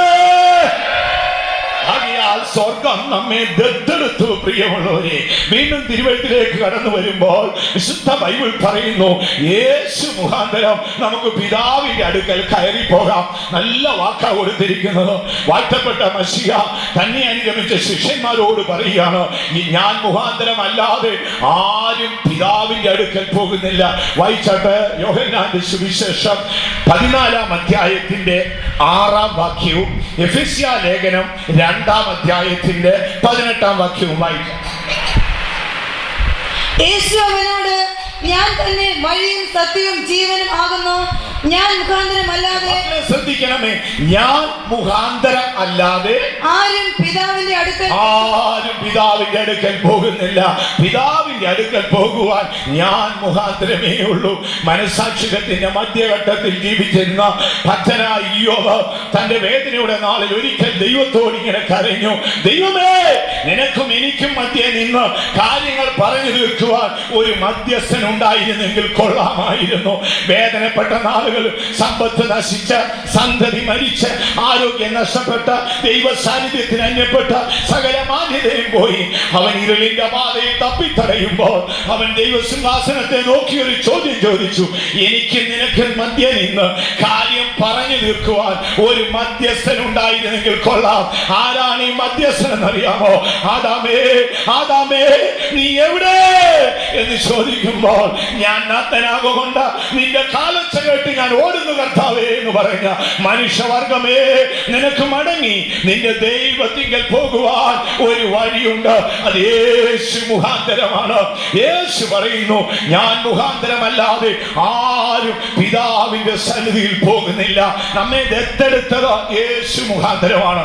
പിതാവായ ദൈവത്തിന്റെ അടുക്കൽ നമുക്ക് പോകാൻ ഒക്കുന്നത് യേശു മുഖാന്തരമാണ്. അല്ലാതെ മറ്റു വഴികളൊന്നുമില്ല. പ്രിയമുള്ളവരെ, സാത്താൻ ചിലപ്പോൾ പല വഴികളും പറഞ്ഞേക്കാം. ഒരേ ഒരു വഴിയേ ഉള്ളൂ, അത് ജീവന്റെ വഴിയാണ്. 2000 വർഷങ്ങൾക്ക് മുൻപ് കാൽവറിയിൽ തന്റെ ദേഹം എന്ന തിരശീല ചീന്തിക്കൊണ്ട് ഒരു ജീവന്റെ പുതുവഴി തുറന്നു. ഈ വഴി എവിടേക്കെന്നറിയാമോ? ഒന്നാമത് ദൈവത്തിലേക്ക്, രണ്ടാമത് ദൈവ നഗരമായ യെരൂശലേമിലേക്ക്, മൂന്നാമത് ജീവവൃക്ഷത്തിലേക്കുള്ള വഴി സ്വർഗം നമുക്ക് തുറന്നു തന്നു. യേശു പറയുന്നു, എന്നിൽ കൂടെ അല്ലാതെ ആരും പിതാവിന്റെ അടുക്കൽ കയറി പോകുന്നില്ല. ആകയാൽ യേശു മുഖാന്തരമേ നമുക്ക് അവിടേക്ക് പോകുവാൻ കഴിയുള്ളൂ. നമ്മുടെ കർത്താവായ യേശു അതിന് മധ്യസ്ഥനായി നിൽക്കുന്നു. യാക്കോബ് ഒരിക്കൽ തന്റെ അപ്പന്റെ വീട് വിട്ട് ജീവരക്ഷാർത്ഥം അന്യദേശത്ത് ഓടിപ്പോകുന്നു. അർദ്ധരാത്രിയുടെ സമയമായി, ശാരീരിക ക്ഷീണം കഠിനമായി ബാധിച്ചു. താൻ ഒരു കല്ലെടുത്ത് തലേണയായി വെച്ചു. രാത്രിയിൽ കഠിന നിദ്രയ്ക്ക് വിധേയപ്പെട്ടു. അർദ്ധരാത്രിയുടെ നാഴികയിൽ താൻ ഒരു ദർശനം കണ്ടു. ദർശനത്തിൽ അമ്പരന്നു പോയി. അത് മറ്റൊന്നുമല്ല, സ്വർഗത്തിൽ നിന്നൊരു ഗോവേണി ഭൂമിയിലേക്ക് വന്നിരിക്കുന്നു. പരാജിതനായ മനുഷ്യൻ ചവിട്ടി ചവിട്ടി ദൈവസിംഹാസനത്തിൽ ചെല്ലാനുള്ള ഒരു ഗോവേണി. എന്തൊരു അത്ഭുതമായ ദർശനമാണ്! നന്നേ ക്ഷീണിതനായ യാക്കോബ് തലയണയായി ഒരു കല്ലെടുത്ത് വെച്ച് അദ്ദേഹം ഇങ്ങനെ ഉറങ്ങിയാണ്. ഗാഢ നിദ്രയിലേക്ക് കണ്ടുപോകുന്നു. പെട്ടെന്നൊരു ദർശനം കാണുകയാണ്. സ്വർഗത്തിൽ നിന്നൊരു ഗോവേണി ഭൂമിയിലേക്ക്. എന്തിന്? കയറുവാനും ഇറങ്ങുവാനും. ദൂതന്മാർ കയറുന്നു ഇറങ്ങുന്നു. ആ ഗോവേണി ഭൂമിയിലേക്ക് വന്നു. യാക്കോബ് കണ്ടു, ആരാണ് ഈ ഗോവേണി? പാപം ചെയ്ത ദൈവത്തെ വിട്ടകന്നു പോയ മനുഷ്യന് മടങ്ങി പോകുവാൻ ഒരു ഗോവേണിയുണ്ട്. യാക്കോബേ, നീ ഇന്ന് ദുഃഖിതനും ക്ഷീണിതനും പരാജിതനുമാണെങ്കിലും നിന്റെ വംശത്തിൽ നിന്ന് മാനവരാശിക്ക് മടങ്ങി ദൈവത്തിങ്കൽ പോകുവാൻ ഒരു ഗോവേണി സ്ഥാപിക്കപ്പെടുമെന്ന് യാക്കോബ് കണ്ടു. യാക്കോബ് ചാടി എഴുന്നേറ്റ്, രാവിലെ എഴുന്നേറ്റ് തലണയായി വെച്ചിരുന്ന കല്ലങ്ങ് നാട്ടി അതിന്റെ ചുവട്ടിൽ എണ്ണയൊഴിച്ച് കത്തിച്ചു. എന്നിട്ട് പറഞ്ഞു, യഹോവയുടെ ആലയം. ബൈബിളിൽ ആദ്യം ദേവാലയം എന്ന് പറഞ്ഞത് ഇദ്ദേഹമാണ്. അതുകൊണ്ടാണ് തന്നെ യെശൂരിന്റെ ദൈവം എന്ന് വിളിച്ചിരിക്കുന്നത്. യെശൂരിന്റെ ദൈവം മേഘം ചായ്ച്ചു നിന്നെ സഹായിക്കാൻ വരുമെന്ന് പറഞ്ഞത്, ആദ്യമായി ദേവാലയം എന്ന് വാക്ക് പറഞ്ഞത് ഈ യാക്കോബാണ്. യാക്കോബ് പറഞ്ഞു, ഇത് ദൈവത്തിന്റെ ആലയത്തിന്റെ വാതിൽ, സ്വർഗത്തിന്റെ വാതിൽ. ഞാനോ ഇതറിഞ്ഞില്ല. സ്വർഗത്തിൽ നിന്നൊരു ഗോവേണി ഭൂമിയിൽ ഇരിക്കുന്നു. എന്തിന്? പാപം ചെയ്ത മനുഷ്യൻ പാപത്തെ വിട്ട് സ്റ്റെപ്പ് ബൈ സ്റ്റെപ്പ് ആയി ചവിട്ടി കയറിയാൽ അവന് ദൈവ സിംഹാസനത്തിൽ ചെല്ലാം, ദൈവ നഗരത്തിൽ ചെല്ലാം, ജീവവൃക്ഷത്തിങ്കൽ ചെല്ലാം, ദൈവ തേജസ്സിൽ പോകാം. എന്താണ് യേശു പറയുന്നത്? ഞാൻ മുഖാന്തരം അല്ലാതെ ആരും പിതാവിന്റെ അടുക്കൽ പോകുന്നില്ല. യേശു മുഖാന്തരം ഒന്നേ നമ്മെ ദത്തെടുത്തു. സ്വർഗത്തിലുള്ളതിനൊക്കെ നമുക്ക് അവകാശം തന്നു. എല്ലാ ദൈവമക്കളും അത് വിശ്വസിക്കണം. നിങ്ങൾ പ്രാർത്ഥിക്കുമ്പോഴൊക്കെ സാത്താനോട് പറയാമോ? അവൻ വാലി ചൂട്ടിക്കൊണ്ട് ഓടിക്കളയും. ഇത് അറിയത്തില്ലെങ്കിൽ പിശാച് നമ്മളെ ഇട്ട് വട്ടം കറക്കും. സാത്താനെ, നീ ഈ കാര്യത്തിൽ ഇടപെടണ്ട, ഞാനും എന്റെ ദൈവവും കൂടെ തീർത്തോളാമെന്ന് നീ ദൈവത്തിൽ ആശ്രയിച്ചെന്ന് പറയാമോ? അതുകൊണ്ടാണ് യാക്കോബ് എഴുതിയത് 2 കാര്യം. ദൈവത്തിന് കീഴടങ്ങുവിൻ, പിശാചിനോട് എതിർത്ത് നിൽക്കും. ദൈവത്തിന് കീഴടങ്ങി നിന്നോണ്ട് വേണം പിശാചിനോട് എതിർക്കാൻ. അല്ലെങ്കിൽ എന്ത് ചെയ്യുന്നറിയാമോ? എതിർത്ത് നിൽക്കുന്ന ഒടുവിൽ പിശാചിന്റെ അധീനതയിൽ പോകും. ബൈബിൾ എഴുതിയിരിക്കുക, ദൈവത്തിന് കീഴടങ്ങുവിൻ, പിശാചിനോട് എതിർത്ത് നിൽപ്പിൻ, എന്നാൽ അവൻ നിങ്ങളെ വിട്ട് ഓടിപ്പോകും. മറ്റൊരു യോഗ്യതയും പറഞ്ഞിട്ടില്ല. യോഗ്യത ഇതാണ്, ദൈവത്തിന് കീഴടങ്ങണം, പിശാചിനോട് എതിർത്ത് നിൽക്കണം. ആകയാൽ സ്വർഗത്തിലേക്കുള്ള അല്ലെങ്കിൽ പിതാവിലേക്കുള്ള ദൈവനഗരമായ യെരൂശലേമിലേക്കുള്ള ദൈവ തേജസ്സിന്റെ പൂർണ്ണതയിലേക്കുള്ള മുഖാന്തരം യേശുവാണ്. യേശുക്രിസ്തുവിൽ കൂടെ അല്ലാതെ ഒരു മനുഷ്യന് നിത്യതയിൽ പോയി ചേരാൻ സാധ്യമല്ല. ലോകത്തിൽ നിതരമായ എത്രയോ മതങ്ങളും മതഗ്രന്ഥങ്ങളും മത നേതാക്കന്മാരും ഓരോ മതത്തിന്റെ തത്വങ്ങളും ഉപദേശങ്ങളും ഒക്കെ ഉണ്ട്. എന്നാൽ അവർ ആർക്കും ഇങ്ങനൊരു വാക്ക് പറയാൻ കഴിഞ്ഞിട്ടില്ല. 2000 വർഷമായി മാനവരാശിയുടെ മനസ്സിൽ ഉണർന്നു നിന്ന് പറയുന്ന ഒരു വാക്കാണ്, എന്നിൽ കൂടെ അല്ലാതെ ആരും പിതാവിന്റെ അടുക്കൽ കയറി പോകുന്നില്ല. ആദാം ആദാം നീ എവിടെ എന്ന് ചോദിച്ച ശബ്ദത്തിൽ ആദാം മടങ്ങി ദൈവത്തിങ്കൽ തിരികെ പോകണമെങ്കിൽ മധ്യസ്ഥനായി ഒരു ഗോവേണിയായി നമ്മുടെ കർത്താവായ യേശു നിൽക്കുകയാണ്. ദൈവത്തിന് മഹത്വം ഉണ്ടാകട്ടെ. ഈജിപ്തിന്റെ അടിമത്തത്തിൽ നിന്ന് കുഞ്ഞാടിന്റെ നിണത്താൽ രക്ഷ പ്രാപിച്ച് ആഴമേറിയ ചെങ്കടൽ കടന്ന് വിലയും കൊയ്ത്തുമില്ലാത്ത മരുഭൂമിയിൽ ഇങ്ങനെ യാത്ര ചെയ്ത മോശ തന്റെ സഹോദരൻ മരിക്കുമ്പോൾ ഹൃദയം തകർന്നുപോയി. യാത്രമധ്യേ സഹോദരൻ മരിച്ചു. അധികം വൈകും മുമ്പ് താനും മരിക്കേണ്ടി വരും. അപ്പോഴാണ് 90-ാം സങ്കീർത്തനത്തിന്റെ വരികൾ എഴുതിയത്. അതിൽ വേദനപ്പെട്ട ഒരു വാക്കുണ്ട്, യഹോവേ മടങ്ങി വരണമേ, എത്രത്തോളം താമസം. യഹോവേ മടങ്ങി വരണമേ, എത്രത്തോളം താമസം. മടങ്ങി വരണമേ അല്ലെ തിരികെ വരണമേ എന്ന് പറയുമ്പോൾ അതിന്റെ അർത്ഥം ഒരിക്കൽ ഇവിടെ ഉണ്ടായിരുന്നു, ഇവിടെ നിന്ന് പോയിരിക്കുന്നു, ഇനി തിരികെ വരണമേ. അങ്ങനെയല്ലേ പറയുന്നത്? യഹോവേ മടങ്ങി വരണമേ, എത്രത്തോളം താമസം. മനുഷ്യാവതാരം എടുക്കുന്നതിന് 1500 വർഷങ്ങൾക്ക് മുൻപ് മോവാബിന്റെ സമഭൂമിയിൽ നിന്നുകൊണ്ട് ഏതോ പർവ്വതത്തിൽ തന്റെ സഹോദരൻ മരിക്കുമ്പോൾ മോശ ദൈവത്തോട് പറഞ്ഞു, ദൈവമേ മടങ്ങി വരണമേ, എത്രത്തോളം താമസം. വീണ്ടും ദാവീദ് ഒരിക്കൽ 119-ാം സങ്കീർത്തനത്തിന്റെ 176-ാം വാക്യത്തില് അവൻ ഇങ്ങനെ പറയുന്നു, കാണാതെ പോയ ആടിനെ പോലെ ഞാൻ തെറ്റിപ്പോയി, അടിയനെ അന്വേഷിച്ചു വരണമേ. എന്ന് വായിക്കാമോ?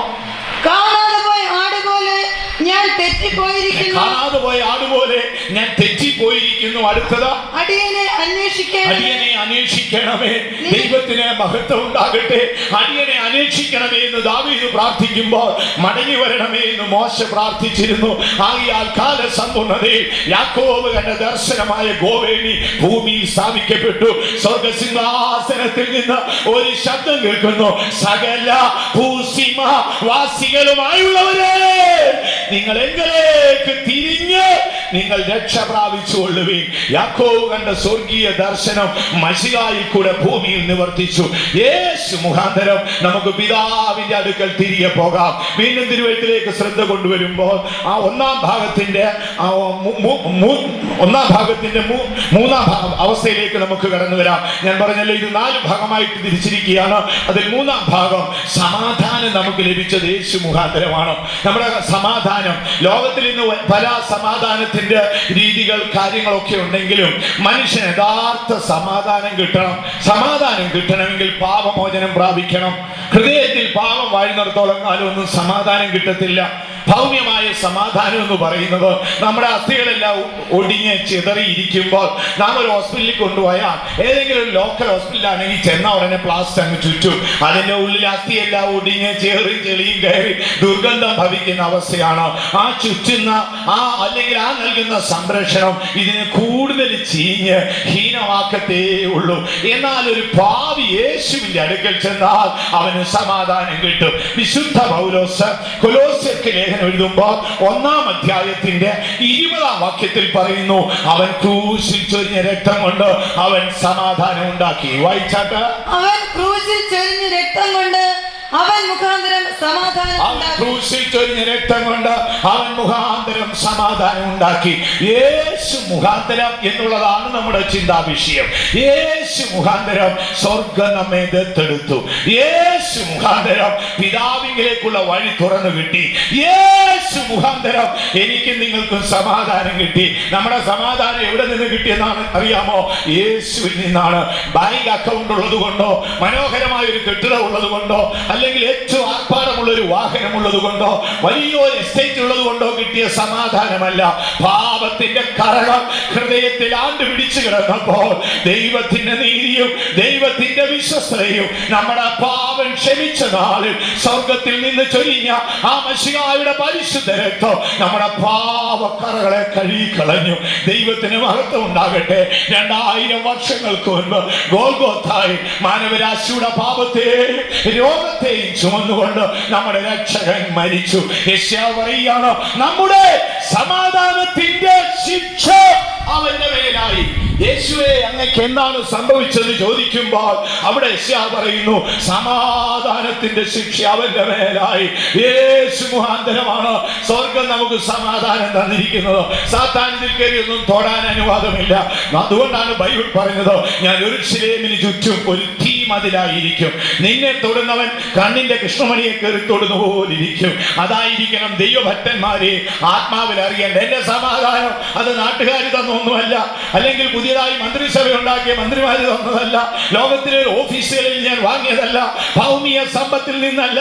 എന്റെ വാഴ്ത്തപ്പെട്ട മശിഹ ഒരു ഹീനഭാവിയെ പോലെ എലോഹീം എലോഹീം ലമ്മാ ശബക്താനി എന്ന് അലറി പ്രാണനെ വിട്ട കാൽവറിയിലെ രക്തമാണ് എനിക്ക് സമാധാനം തന്നിരിക്കുന്നത്. അത് വിശ്വസിക്കുന്നവർ കരങ്ങളെ ഉയർത്തി ഒരു ഹല്ലേലൂയ പറഞ്ഞാട്ടെ. യേശു മുഖാന്തരം നമുക്ക് സമാധാനമുണ്ട്. നാം ചിന്തിച്ചുകൊണ്ടിരുന്ന വിഷയത്തിന്റെ ഒന്നാം ഭാഗം വിട്ടുകളയാം. ദൈവത്തിന് മഹത്വം ഉണ്ടാകട്ടെ. യേശു മുഖാന്തരം ദത്തെടുത്തു, യേശു മുഖാന്തരം പിതാവിങ്കിലേക്കുള്ള വഴി ലഭിച്ചു. ഇനി അടുത്തതായി പറയുന്നു, യേശു മുഖാന്തരം സമാധാനം ലഭിച്ചു. ഇന്ന് രാത്രി അത് ഏറ്റു പറഞ്ഞുകൊണ്ട് ദൈവസന്നിധി വിട്ടുപോകാവൂ. കടന്നു വന്നിരിക്കുന്ന നിങ്ങൾക്കെല്ലാം വ്യത്യസ്ത പ്രശ്നങ്ങളായിരിക്കും, വിവിധ ഭാരങ്ങൾ നിങ്ങൾക്കുണ്ടാകും. എന്നാലെല്ലാം യേശു മുഖാന്തരം ഒഴിഞ്ഞു കിട്ടും. അടുത്ത ഭാഗത്തേക്ക് നമുക്ക് കടന്നു പോകാം. രണ്ടാമത്, യേശു മുഖാന്തരം മനുഷ്യർക്ക് ഒരു ജയജീവിതമുണ്ട്. ദൈവത്തിന് മഹത്വം ഉണ്ടാകട്ടെ. ബൈബിൾ നാം പറയുമ്പോൾ 3 കാര്യത്തിൽ നിന്നാണ് നമുക്ക് ജയം കിട്ടേണ്ടത്. അത് യേശു മുഖാന്തരമാണ്. ഒന്ന്, ലോകത്തിലെ ദുരിതം. ഓരോ ദൈവമക്കൾ എന്തുമാത്രം വേദനകളാണ് അനുഭവിക്കുന്നത്. മാനസിക സംഘർഷം, ശാരീരിക കഷ്ടങ്ങൾ, മനുഷ്യൻ നിന്നുള്ള വെറുപ്പുകൾ, ഇങ്ങനെ വലിയ ഭാരം നിങ്ങൾക്ക് ചുമന്നേക്കാം. വിശുദ്ധ പൗലോസ് പറയുകയാണ്, യേശു മുഖാന്തരം ഇതിൽ നിന്ന് ജയം കിട്ടും. റോമർക്ക് താൻ ലേഖനം എഴുതുമ്പോൾ നല്ല ചില വാക്കുകൾ എഴുതിയിട്ടുണ്ട്. റോമാലേഖനം 8-ാം അധ്യായത്തിൽ വരുമ്പോൾ അതിന്റെ 37-ാം വാക്യത്തിൽ അതിന് മുൻപായി കുറെ കാര്യങ്ങൾ എഴുതി. ലോകത്തിൽ ഇന്ന് അനുഭവിക്കുന്ന കഷ്ടത ഒന്ന് വായിക്കാമോ? ക്രിസ്തുവിന്റെ സ്നേഹത്തിൽ നിന്ന് നമ്മെ വേർപിരിക്കുന്നതാ കഷ്ടതയോ സങ്കടമോ ഉപദ്രവമോ പട്ടിണിയോ നഗ്നതയോ ആപത്തോ വാളോ. ക്രിസ്തുവിന്റെ സ്നേഹത്തിൽ നിന്ന്, യേശുവിന്റെ സ്നേഹത്തിൽ നിന്ന് നമ്മെ വേർപിരിക്കുന്നതായി കഷ്ടതയോ. ഇനി ലോകത്തിൽ വേർപിരിപ്പാൻ എഴുന്നേറ്റ് വരുന്ന കുറെ ലിസ്റ്റാണ് അവിടെ വായിച്ചിരിക്കും. കുറെ കാര്യങ്ങൾ അവിടെ എഴുതിയിരിക്കുകയാണ്. 1-ാം നൂറ്റാണ്ടിൽ മാത്രമല്ല, പുരോഗതിയുടെയും സമൃദ്ധിയുടെയും അറുതിയിലെത്തിയിരിക്കുന്ന ഈ കാലഘട്ടങ്ങളിൽ ഈ വേദന മനുഷ്യർക്കുണ്ട്. അതുകൊണ്ടാണ് അത് എഴുതിയിരിക്കുന്നത്. ദൈവത്തിന്റെ സ്നേഹത്തിൽ നിന്ന് എന്നെ വേർപിരിക്കുന്നതാരും. അതിനുശേഷം ലോകത്തിലെ കുറെ കഷ്ടതകൾ എഴുതിയിരിക്കുകയാണ്. കഷ്ടത, അടുത്തത് സങ്കടം, കഷ്ടത, സങ്കടം, ഉപദ്രവം, പട്ടിണി, നഗ്നത, ആപത്ത്, വാളോ. നിന്റെ നിമിത്തം ഞങ്ങളെ ഇടവിടാതെ മനുഷ്യനെ ലോകത്തിൽ ആക്രമിക്കുന്ന കാര്യങ്ങളാണിത്. കഷ്ടത, പട്ടിണി, സങ്കടം, ആപത്ത്, നഗ്നത. ഈ കാലഘട്ടങ്ങളിലൊന്നും നമുക്കിടയിൽ ഇങ്ങനെ വലിയ കഷ്ടതകളൊന്നും ഇല്ലെങ്കിലും ആരംഭ നാളുകളിൽ നമ്മുടെ വിശുദ്ധന്മാർ ഇതൊക്കെ അനുഭവിച്ചിരുന്നു. കർത്താവിനെ അനുഗമിച്ച നിമിത്തം അവർ കഷ്ടതകളും പട്ടിണികളും ഒക്കെ അനുഭവിച്ചിരുന്നു. പൂർവകാല വിശുദ്ധന്മാരായ നമ്മുടെ പിതാക്കന്മാരുടെ ചരിത്രം പഠിച്ചാൽ തിരുവെഴുത്തിൽ പറയുന്ന ഈ അനുഭവം അവർക്കും ഉണ്ടായിരുന്നു. സങ്കടം, കഷ്ടത, പട്ടിണി, നഗ്നത, ആപത്ത്, വാള്, ഇനി കുറെ കാര്യങ്ങൾ എഴുതിയിരിക്കുകയാണ്. എന്നെ ദൈവസ്നേഹത്തിൽ നിന്ന് ആര് വേർപിരിക്കും? തന്റെ ജീവിതാനുഭവം പറയുകയാണ്. താൻ തല്ലുകൊണ്ട കാര്യം വലിയ അത്ഭുതമാണ്. അവിടെ എഴുതിയിരിക്കുകയാണ്, 1 പുറകെ 39 അടി 5 വട്ടം കൊണ്ടു 195 അടി. ആലോചിച്ച് നോക്കിയേ, 38 വർഷം സുവിശേഷ വേല ചെയ്യുന്നതിനിടെ 195 അടി. ആരെങ്കിലും കൊണ്ടിട്ടുണ്ടോ? കയ്യിലിരിപ്പും വായിലെ നാക്കും ശരിയല്ലെങ്കിൽ തല്ലുകൊള്ളും. അതിനുമായി ബന്ധപ്പെട്ട കാര്യമല്ല, ഇത് സുവിശേഷ വേലയുമായിട്ടുള്ള ബന്ധത്തിലാണ്. പൗലോസ്ലീഹ തല്ലുകൊണ്ടു. ഞാൻ ചില രാത്രിയിലൊക്കെ ചിന്തിക്കാറുണ്ട്, ഈ മനുഷ്യൻ ഇങ്ങനെ ഡ്രസ്സ് മാറുമ്പോൾ നമ്മൾ അടുത്ത് പോയി നിന്നാൽ അദ്ദേഹത്തിന്റെ മുതുക് എങ്ങനെ ഇരിക്കും? മാർക്കറ്റിൽ പോയി ഉണക്കമീൻ മേടിച്ചാൽ അതെങ്ങനെ ഇരിക്കും? അതുപോലെ വ്രണപ്പാടുകളായിരിക്കും. താൻ പറയുകയാണ്, 1 പുറകെ 39 അടി ഞാൻ 5 വട്ടം കൊണ്ടു എന്ന് പറഞ്ഞാൽ 195 അടി കൊണ്ടു. ഒരു രാത്രി മുഴുവൻ മധ്യധരണിക്കടലിൽ ഒരു തടിക്കഷ്ണത്തിൽ പിടിച്ച് മഹാസർപ്പങ്ങളും വലിയ സ്രാവുകളുമുള്ള ആ സമുദ്രത്തിൽ കിടന്നു. കപ്പൽ ഛേദത്തിൽ അകപ്പെട്ടു. കഠിനമായ പട്ടിണി അനുഭവിച്ചു. ഈ ലേഖനങ്ങളെല്ലാം കാരാഗ്രഹത്തിൽ കിടന്നാണ് എഴുതിയത്. നമ്മൾ ഡള്ളഫിന്റെ മെത്തേ കിടന്ന് വായിക്കുന്നെങ്കിലും എഴുതിയത് കാരാഗ്രഹത്തിൽ കിടന്നാണ്. കാരാഗ്രഹത്തിന്റെ ഇരുമ്പഴിക്കുള്ളിൽ കാലുകൾ ചങ്ങലയിൽ ബന്ധിക്കപ്പെട്ട നാളുകളിൽ കണ്ണുനീരിറ്റിച്ചു വീണുകൊണ്ടാണ് താൻ ഈ ലേഖനങ്ങൾ എഴുതിയത്. സന്തോഷിപ്പീൻ സന്തോഷിപ്പീൻ എന്ന് എഴുതുമ്പോൾ കണ്ണുനീരിറ്റ് വീണുകൊണ്ടിരുന്നു. വേദനയുടെ ഒരു നീണ്ട ചരിത്രമാണ് തന്നെ പിൻഗമിച്ചത്. പട്ടിണി, കഷ്ടത മാത്രമാണ്. ഒരു ദിവസം പേപ്പട്ടിയെ കല്ലെറിയുന്ന പോലെ കല്ലെറിഞ്ഞു. നമ്മളാരെയും കല്ലേറിയിച്ചിട്ടുണ്ടോ? ഓർത്തു നോക്കുവീൻ. കല്ലേറിയിച്ചു. എഫെസോസിൽ വെച്ച് കല്ലേറിയിച്ചു. പട്ടണത്തിൽ വെച്ച് കല്ലേറിയിച്ചിട്ട് ശരീരമാസകലനം മുറിവെച്ചു. ചത്തുപോയെന്ന് വിചാരിച്ച് നാട്ടുകാരെന്ത് എന്നറിയാമോ? ഈ പാവപ്പെട്ട ഉപദേശിയെ എടുത്ത് പട്ടണത്തിന്റെ പുറത്ത് കോർപ്പറേഷൻ വേസ്റ്റ് നിന്നെടുത്തെറിഞ്ഞു. അവിടെ കിടന്നു. ദൈവത്തിന് മഹത്വം ഉണ്ടാകട്ടെ. ദൈവം പെട്ടെന്ന് ആത്മാവിനെ എടുത്തുകൊണ്ടുപോയി. ശരീരത്തിൽ വേദന ശക്തിപ്പെടുന്നെന്ന് കണ്ടപ്പോൾ ആത്മാവിനെ പറുദീസയിൽ കൊണ്ടുപോയി. ഇമ്പങ്ങളുടെ പറുദീസ കാണിച്ചു. ആത്മാവ് സന്തോഷിച്ചു. മടങ്ങി വന്നു. വീണ്ടും വർഷങ്ങളോളം ശുശ്രൂഷ ചെയ്തു. അസിംഗമായ വേദനകൾ, മാനസിക സംഘർഷങ്ങൾ, നിന്ദകൾ, ലോകത്തിൽ ചവറെന്ന നിലവാരം ഇതെല്ലാം അനുഭവിച്ചു. ലാസ്റ്റിൽ ഒരു വാക്കിങ്ങനെ എഴുതി: നമ്മെ സ്നേഹിക്കുന്നവൻ മുഖാന്തരം ഇതിലൊക്കെ പൂർണ്ണ ജയം തരുന്ന നമ്മുടെ ദൈവത്തിന് സ്വന്തം. ഇന്ന് രാത്രി കഷ്ടത അനുഭവിക്കുന്നവരെ, ദാരിദ്ര്യം അനുഭവിക്കുന്നവരെ, വേദന സഹിക്കുന്നവരെ, നിന്ന ചുമക്കുന്നവരെ, നിങ്ങൾക്ക് അതിൽ നിന്ന് എങ്ങനെ ജയം നേടാം? അവസാന വരികളിൽ എഴുതി: നമ്മെ സ്നേഹിക്കുന്നവൻ മുഖാന്തരം ഇതിലൊക്കെ ജയം തരുന്ന ദൈവത്തിന് സ്തോത്രം. വായിച്ചാട്ട: നമ്മെ സ്നേഹിച്ചവൻ മുഖാന്തരം ഇതിലൊക്കെയും പൂർണ്ണ ജയം പ്രാപിക്കും. അങ്ങനെ നമുക്ക് ഇന്ന് രാത്രി ഏച്ചു പറയാം. നാം ചിന്തിച്ച ചിന്താവിഷയത്തിന്റെ രണ്ടാം ഘട്ടം ജയകരമായ ജീവിതമാണ്. പൂർണ്ണ ജയം എന്റെ ദൈവം എനിക്ക് തരും. കഷ്ടത, പട്ടിണി, ആപത്തെ, വാള് ഇതെല്ലാം ജീവിതത്തിൽ നേരിട്ടു. ഈ വലിയൊരു കപ്പൽ ഛേദത്തിൽ അകപ്പെട്ടു. തിരമാലകൾ കൊടുങ്കാറ്റൊക്കെ അടിച്ചുയർന്നു. അവസാനം താൻ ഇങ്ങനെ വിറവൊരുക്കി ഇങ്ങനെ തീ കാഞ്ഞുകൊണ്ടിരിക്കുമ്പോൾ നോക്കിക്കോണെ, എന്തൊരു ഗതികേടാണ്, എന്തൊരു ഗതികെട്ട അനുഭവം. ഒരു അണലി ഇങ്ങനെ കടിച്ചങ്ങ് തൂങ്ങി. നല്ല വിഷമുള്ള ഒരു അണലി ചൂടേറ്റപ്പോൾ ഈ വിറകഷ്ണത്തെ ഇറങ്ങി വന്ന് വേറെ ആരെയും കടിക്കാൻ കണ്ടില്ല. റോമൻ സൈനാധിപനും സഹതടവുകാരൊക്കെ ഉണ്ട്. അവരെല്ലാം തണുപ്പത്തി ഇങ്ങനെ ആകപ്പാടെ തണുത്തു വിറച്ചിരിക്കുന്നു. പാവപ്പെട്ട ഉപദേശിയുടെ കയ്യിലോട്ട് കടിച്ചു തൂങ്ങി. താനിങ്ങനെ അല്പനേരം നോക്കിയ ശേഷം തീരോട്ട് എറിഞ്ഞു കളഞ്ഞു. അന്നും തന്റെ ആത്മാവ് പറഞ്ഞു: എന്നെ സ്നേഹിക്കുന്നവൻ മുഖാന്തരം ജയം തരുന്ന ദൈവത്തിന് സ്വത്രം. ഇന്ന് രാത്രി നമുക്ക് ഏറ്റു പറയോ: ജയം തരുന്ന എന്റെ ദൈവത്തിന് സ്വത്രം. വിശ്വസിക്കുന്നവരെ കരങ്ങളിൽ ഒറ്റൊരു ഹല്ലേലൂയ പറഞ്ഞാട്ടെ. സ്നേഹിക്കുന്നവൻ മുഖാന്തരം എനിക്ക് ജയം തരുന്ന ദൈവത്തിന് സ്തോത്രം. ആ ഒരു വാക്ക് ഏറ്റു പറഞ്ഞുകൊണ്ട് വേണം നിങ്ങൾ ദൈവസന്നിധിയിലിരിക്കാൻ. ഓരോ അരിഷ്ടതയുടെയും കെട്ടുകൾ ഇന്ന് രാത്രി അഴിഞ്ഞ് നിങ്ങൾ സ്വതന്ത്രരായിട്ടേ ദൈവസന്നിധി വിട്ടുപോകാവൂ. എല്ലാത്തിൽ നിന്നും ഈ രാത്രി യേശു നമുക്ക് വിടുതൽ തരും. ദൈവത്തിന് മഹത്വം ഉണ്ടാകട്ടെ. കഷ്ടത ഒരു വലിയ വിഷയം. ഞാൻ പറഞ്ഞല്ലോ, ആരംഭ നാളുകളിൽ നമ്മുടെ വിശുദ്ധന്മാരൊക്കെ അനുഭവിച്ച കഷ്ടതയൊക്കെ കേട്ട് നമ്മൾ ജീവനും കൊണ്ട് ഓടിപ്പോകും. എന്തൊരു കഷ്ടതയാണ്. ഞാൻ ഹരിപ്പാടിനടുത്ത് മുട്ടമെന്ന് പറയുന്ന സ്ഥലത്തിരിക്കുമ്പോൾ അവിടെ ഒരു ഹൈന്ദവ മാർഗത്തിൽ നിന്ന് രക്ഷിക്കപ്പെട്ട ഒരു സാധുവായ മനുഷ്യനുണ്ട്. താൻ എന്നോട് പറഞ്ഞു: പാസ്റ്ററേ, ബ്രദറെ, ഞാൻ ആരുടെയും പ്രസംഗം കേട്ട് രക്ഷിക്കപ്പെട്ടതല്ല, ഞാൻ വിശ്വാസ വീട്ടിലെ ആരെയും കണ്ട് രക്ഷിക്കപ്പെട്ടതല്ല, വിശുദ്ധന്മാരുടെ പട്ടിണി കണ്ട് രക്ഷിക്കപ്പെട്ടതാണ്. ഞാൻ ചോദിച്ചു: അതെന്താ ബ്രദറെ? ഒരു പ്രായമുള്ള അപ്പനാണോ? അപ്പോൾ പറഞ്ഞു: ഒരു ദിവസം ഒരു പാസ്റ്റർ, അദ്ദേഹത്തിന് ഒരു കൊച്ചു മകൻ കുഞ്ഞുണ്ട്. ആ കൊച്ചു കുഞ്ഞിനെ എടുത്ത് തോളത്ത് വെച്ചോണ്ട് ഇങ്ങനെ വിസിറ്റിങ് പോവുകയാണ്. ഭയങ്കര പട്ടിണി വന്നപ്പോ ഈ കുഞ്ഞെന്ത് ചെയ്യുന്നറിയാമോ? വേദന വിശന്നിട്ട് വേദനയോടെ കരഞ്ഞോണ്ട് ഈ അപ്പന്റെ ചെവിയെ പിടിച്ചതാണ്ട് കറക്കി. എന്നാണ്ട് പട്ടീന്നോ പൂച്ചേനെ കണ്ട് വിളിച്ചു. അപ്പന് ഭയങ്കര ദേഷ്യമായി. അപ്പനെ തോളയിന്ന് താഴോട്ടിറക്കി കയ്യെ പിടിച്ചു വലിച്ചോണ്ട് ഈ തകപ്പന്റെ വീട്ടിലോട്ട് ചെന്നു. തകപ്പന്റെ വീട്ടിൽ ചെന്നിട്ട് ചോദിച്ചു: തകപ്പ, ഇവിടെ മുളകുണ്ടോ എന്ന് ചോദിച്ചു. അയ്യോ, എന്തിനാ പാസ്റ്റ? ഇവന്റെ കണ്ണിൽ ഞെരടാനാന്ന് പറഞ്ഞു. ഇവന്റെ കണ്ണിൽ ഞെരടണം.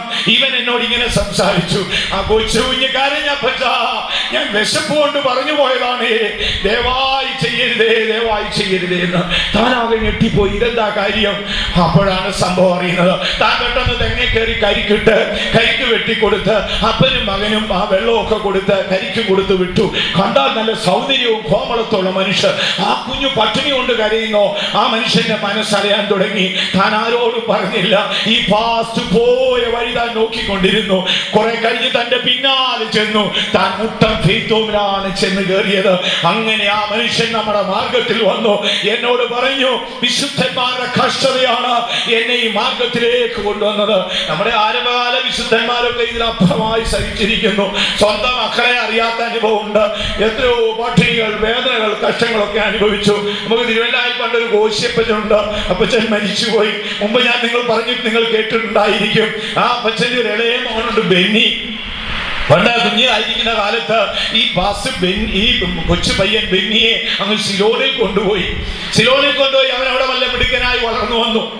കുറെ കാലം കഴിഞ്ഞിട്ട് ഒരു ദിവസം കോശിയപ്പച്ചൻ നല്ല വയസ്സനായി താനെ അവിടെ സിലോണിൽ ചെന്നിരിക്കുന്നു. അന്ന് പാസ്റ്റർ ഫ്രെഡി ഉള്ള സമയമാണ്. പാസ്റ്റർ പോളിന്റെ മകൻ പാസ്റ്റർ ഫ്രെഡി ഉള്ള സമയമാണ്. അപ്പോൾ ഈ പാസ്റ്റർ കോശിയപ്പച്ചൻ അവിടെ ചെന്ന് കപ്പലിറങ്ങി കൊളംബോ ഫെയ്ത്തോമിൽ ചെന്നു. താനിങ്ങനെ കഥകിൽ കൊട്ടി തുടങ്ങി. ബെന്നിയാ വന്ന് തുറന്നത്. ബെന്നി വന്ന് കഥവ് തുറന്നിട്ട് ബെന്നി ഓടി ചെന്ന് പറഞ്ഞു, അപ്പച്ച അവിടെ വാതിക്കൽ ഒരു വയസ്സൻ പാസ്റ്റർ വന്ന് നിൽപ്പുണ്ട്. ഒരു വയസ്സൻ പാസ്റ്റർ അവിടെ വന്ന് നിൽക്കുന്ന അപ്പച്ച എന്ന് പറഞ്ഞു.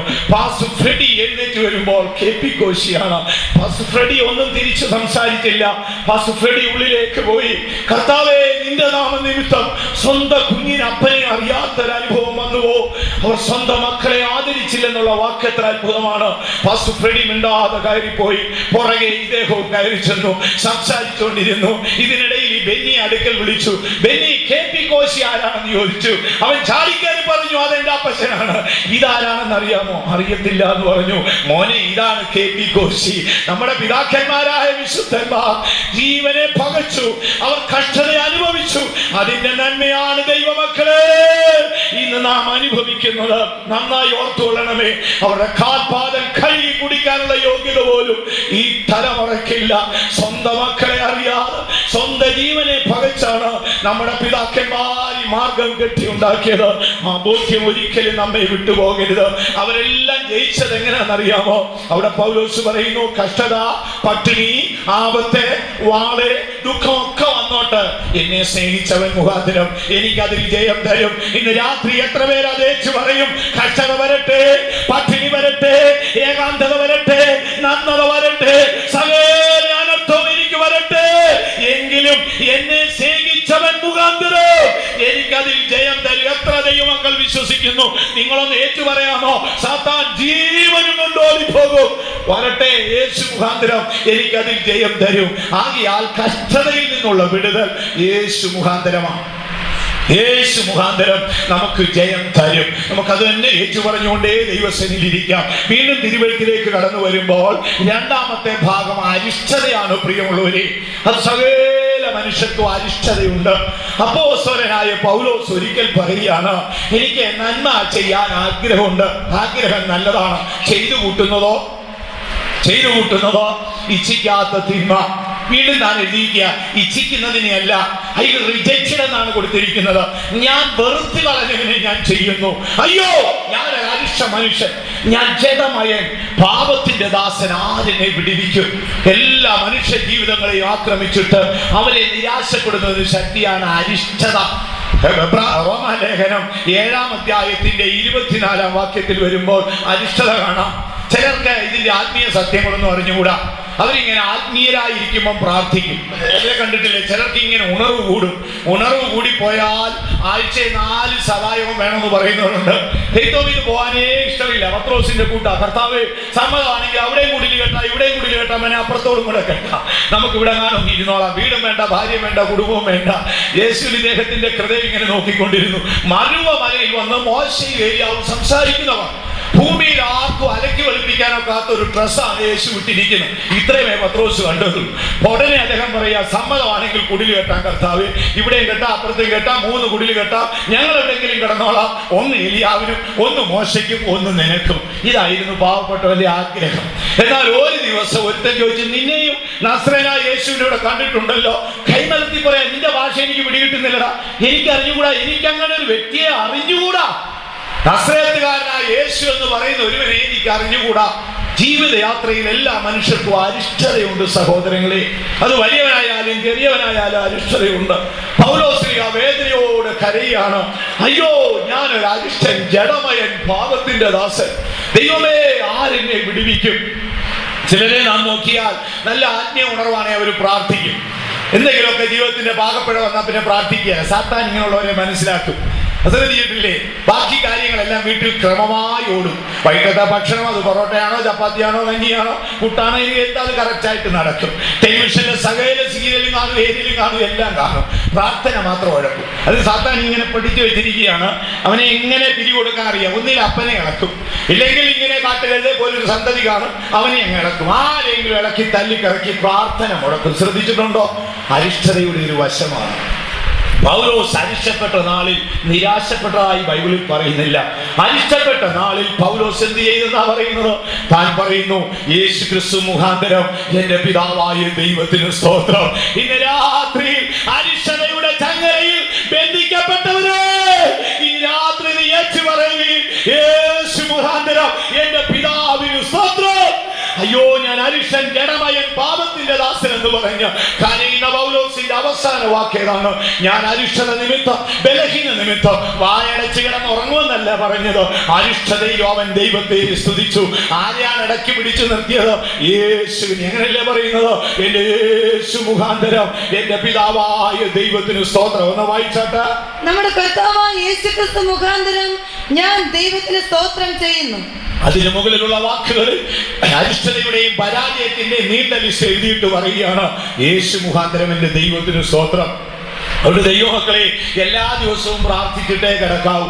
നിങ്ങളുടെ പ്രാർത്ഥന ഉഴപ്പാൻ സാത്താന്റെ തന്ത്രമൊക്കെ സാത്താൻ അറിയാം. ആരെ ഇളക്കണം? ഞാൻ പറഞ്ഞില്ലേ, കഞ്ഞൂടി കറക്റ്റായിട്ട് നടക്കും, പിന്നെ ഭക്ഷണ കാര്യങ്ങൾ മറ്റെല്ലാം നടക്കും, പ്രാർത്ഥന മാത്രം ഉഴപ്പും. കാര്യം ഇവനോട് സാത്താൻ പറയുന്നത്, നിനക്ക് പ്രാർത്ഥിക്കാൻ ഒരു യോഗ്യത വേണം. ഞാൻ പറയാം, പ്രാർത്ഥിക്കണേ നിനക്കൊരു യോഗ്യത വേണം. ആ യോഗ്യത ഇല്ലെങ്കിൽ നീ പ്രാർത്ഥിക്കും. അപ്പൊ യോഗ്യത ഇല്ലാതാക്കാനുള്ള പരിപാടി വൈകിട്ട് 5 മണിക്ക് മുമ്പായി സാത്താൻ ചെയ്തിട്ടുണ്ട്. 7 മണിക്ക് എത്തുമ്പോൾ സാത്താൻ വന്നിട്ട് പറയും, ദൈവമേ എന്ന് വിളിക്കാനുള്ള യോഗ്യത നിനക്കില്ല. ഒരു കാര്യം ചെയ്യാൻ, നാളെ ശനിയാഴ്ചയാണ്, നാളെ ഉപവാസ പ്രാർത്ഥനയ്ക്ക് പോയിട്ട് വയ്യോളം ഇരുന്നങ്ങ് പ്രാർത്ഥിക്കാം. ഇത് തീരുമാനിച്ച് നമ്മൾ കട്ടിലേക്ക് കയറി കിടക്കും. കർത്താവേ ഞാൻ കിടക്കുകയാണ്, നീ എന്നെ സൂക്ഷിച്ചോണേ. കർത്താവ് ഏതായാലും ഇതൊക്കെ കേട്ട് കേട്ട് കേട്ട് വർഷങ്ങളായി കേൾക്കുന്നത് കൊണ്ട് ഇനി കൂടുതൽ പറഞ്ഞാലും കർത്താവിന് ടെൻഷനൊന്നുമില്ല. പൗലോസ് തന്റെ അരിഷ്ടതയിൽ കരഞ്ഞു. കരഞ്ഞ നാളിലും താൻ ആശ്രയിച്ചത് ആരെയാണെന്നറിയാമോ?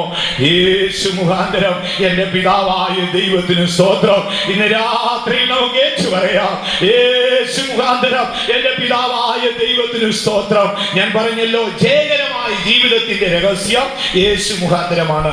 ലോകത്തിൽ നേരിടുന്ന കഷ്ടതകൾ, പട്ടിണിയോ നന്മയോ ആപത്തോ വാളോ, ലോകത്തിലേതും യേശു മുഖാന്തരം ജയം കിട്ടും. രണ്ടാമതായി വായിച്ചല്ലോ, അരിഷ്ടതയിൽ നിന്നുള്ള വിടുതൽ യേശു മുഖാന്തരമാണ്. മൂന്നാമത്തേതും മരണമാണ്. മരണം ഭയങ്കരമായ ഒരു ശക്തിയാണ്. മരണം എന്ന ക്രൂര രാജാവിന്റെ മുമ്പിൽ സകല മഹാന്മാരും അന്താളിച്ച് നിന്നുപോയി. ലോകം വെട്ടിപ്പിടിച്ച വലിയ മഹാന്മാർ, വലിയ വലിയ പ്രസ്ഥാനങ്ങൾ ഉണ്ടാക്കിയവർ, വലിയ വലിയ കണ്ടുപിടുത്തങ്ങൾ നടത്തിയവർ, ലോകത്തിൽ മനുഷ്യ മനസ്സിനെ ഉണർത്തിയ വലിയ സംഗീതക്കാരൻ, വലിയ വലിയ യുദ്ധങ്ങൾ നടത്തിയ സൈനാധിപന്മാരൊക്കെ മരണത്തിന്റെ മുമ്പിൽ ഒടുങ്ങിപ്പോയി. മരണം എന്നിട്ട് പറയും, ക്യാപ്റ്റൻ മതി, തൽക്കാലം കാക്കിയൊക്കെ ഊരിയിട്ട് പോരാൻ പറയുമ്പോൾ ക്യാപ്റ്റന്റെ സകല പൗരും തീർന്നു.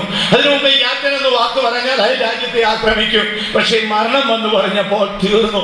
എത്രയോ മഹാന്മാർ, മഹാനായ സമ്പന്നനായ സോളമൻ, എഴുത്തുകാരനായ ടോൾസ്റ്റോയി, നിന്നെയൊക്കെ മരണം പിടിച്ചെങ്കിൽ ലോകത്തിൽ സകല മനുഷ്യരും മരിക്കുമെന്നാണ് കേരളത്തിലെ ഒരു കവി ഒരിക്കൽ പാടിയത്.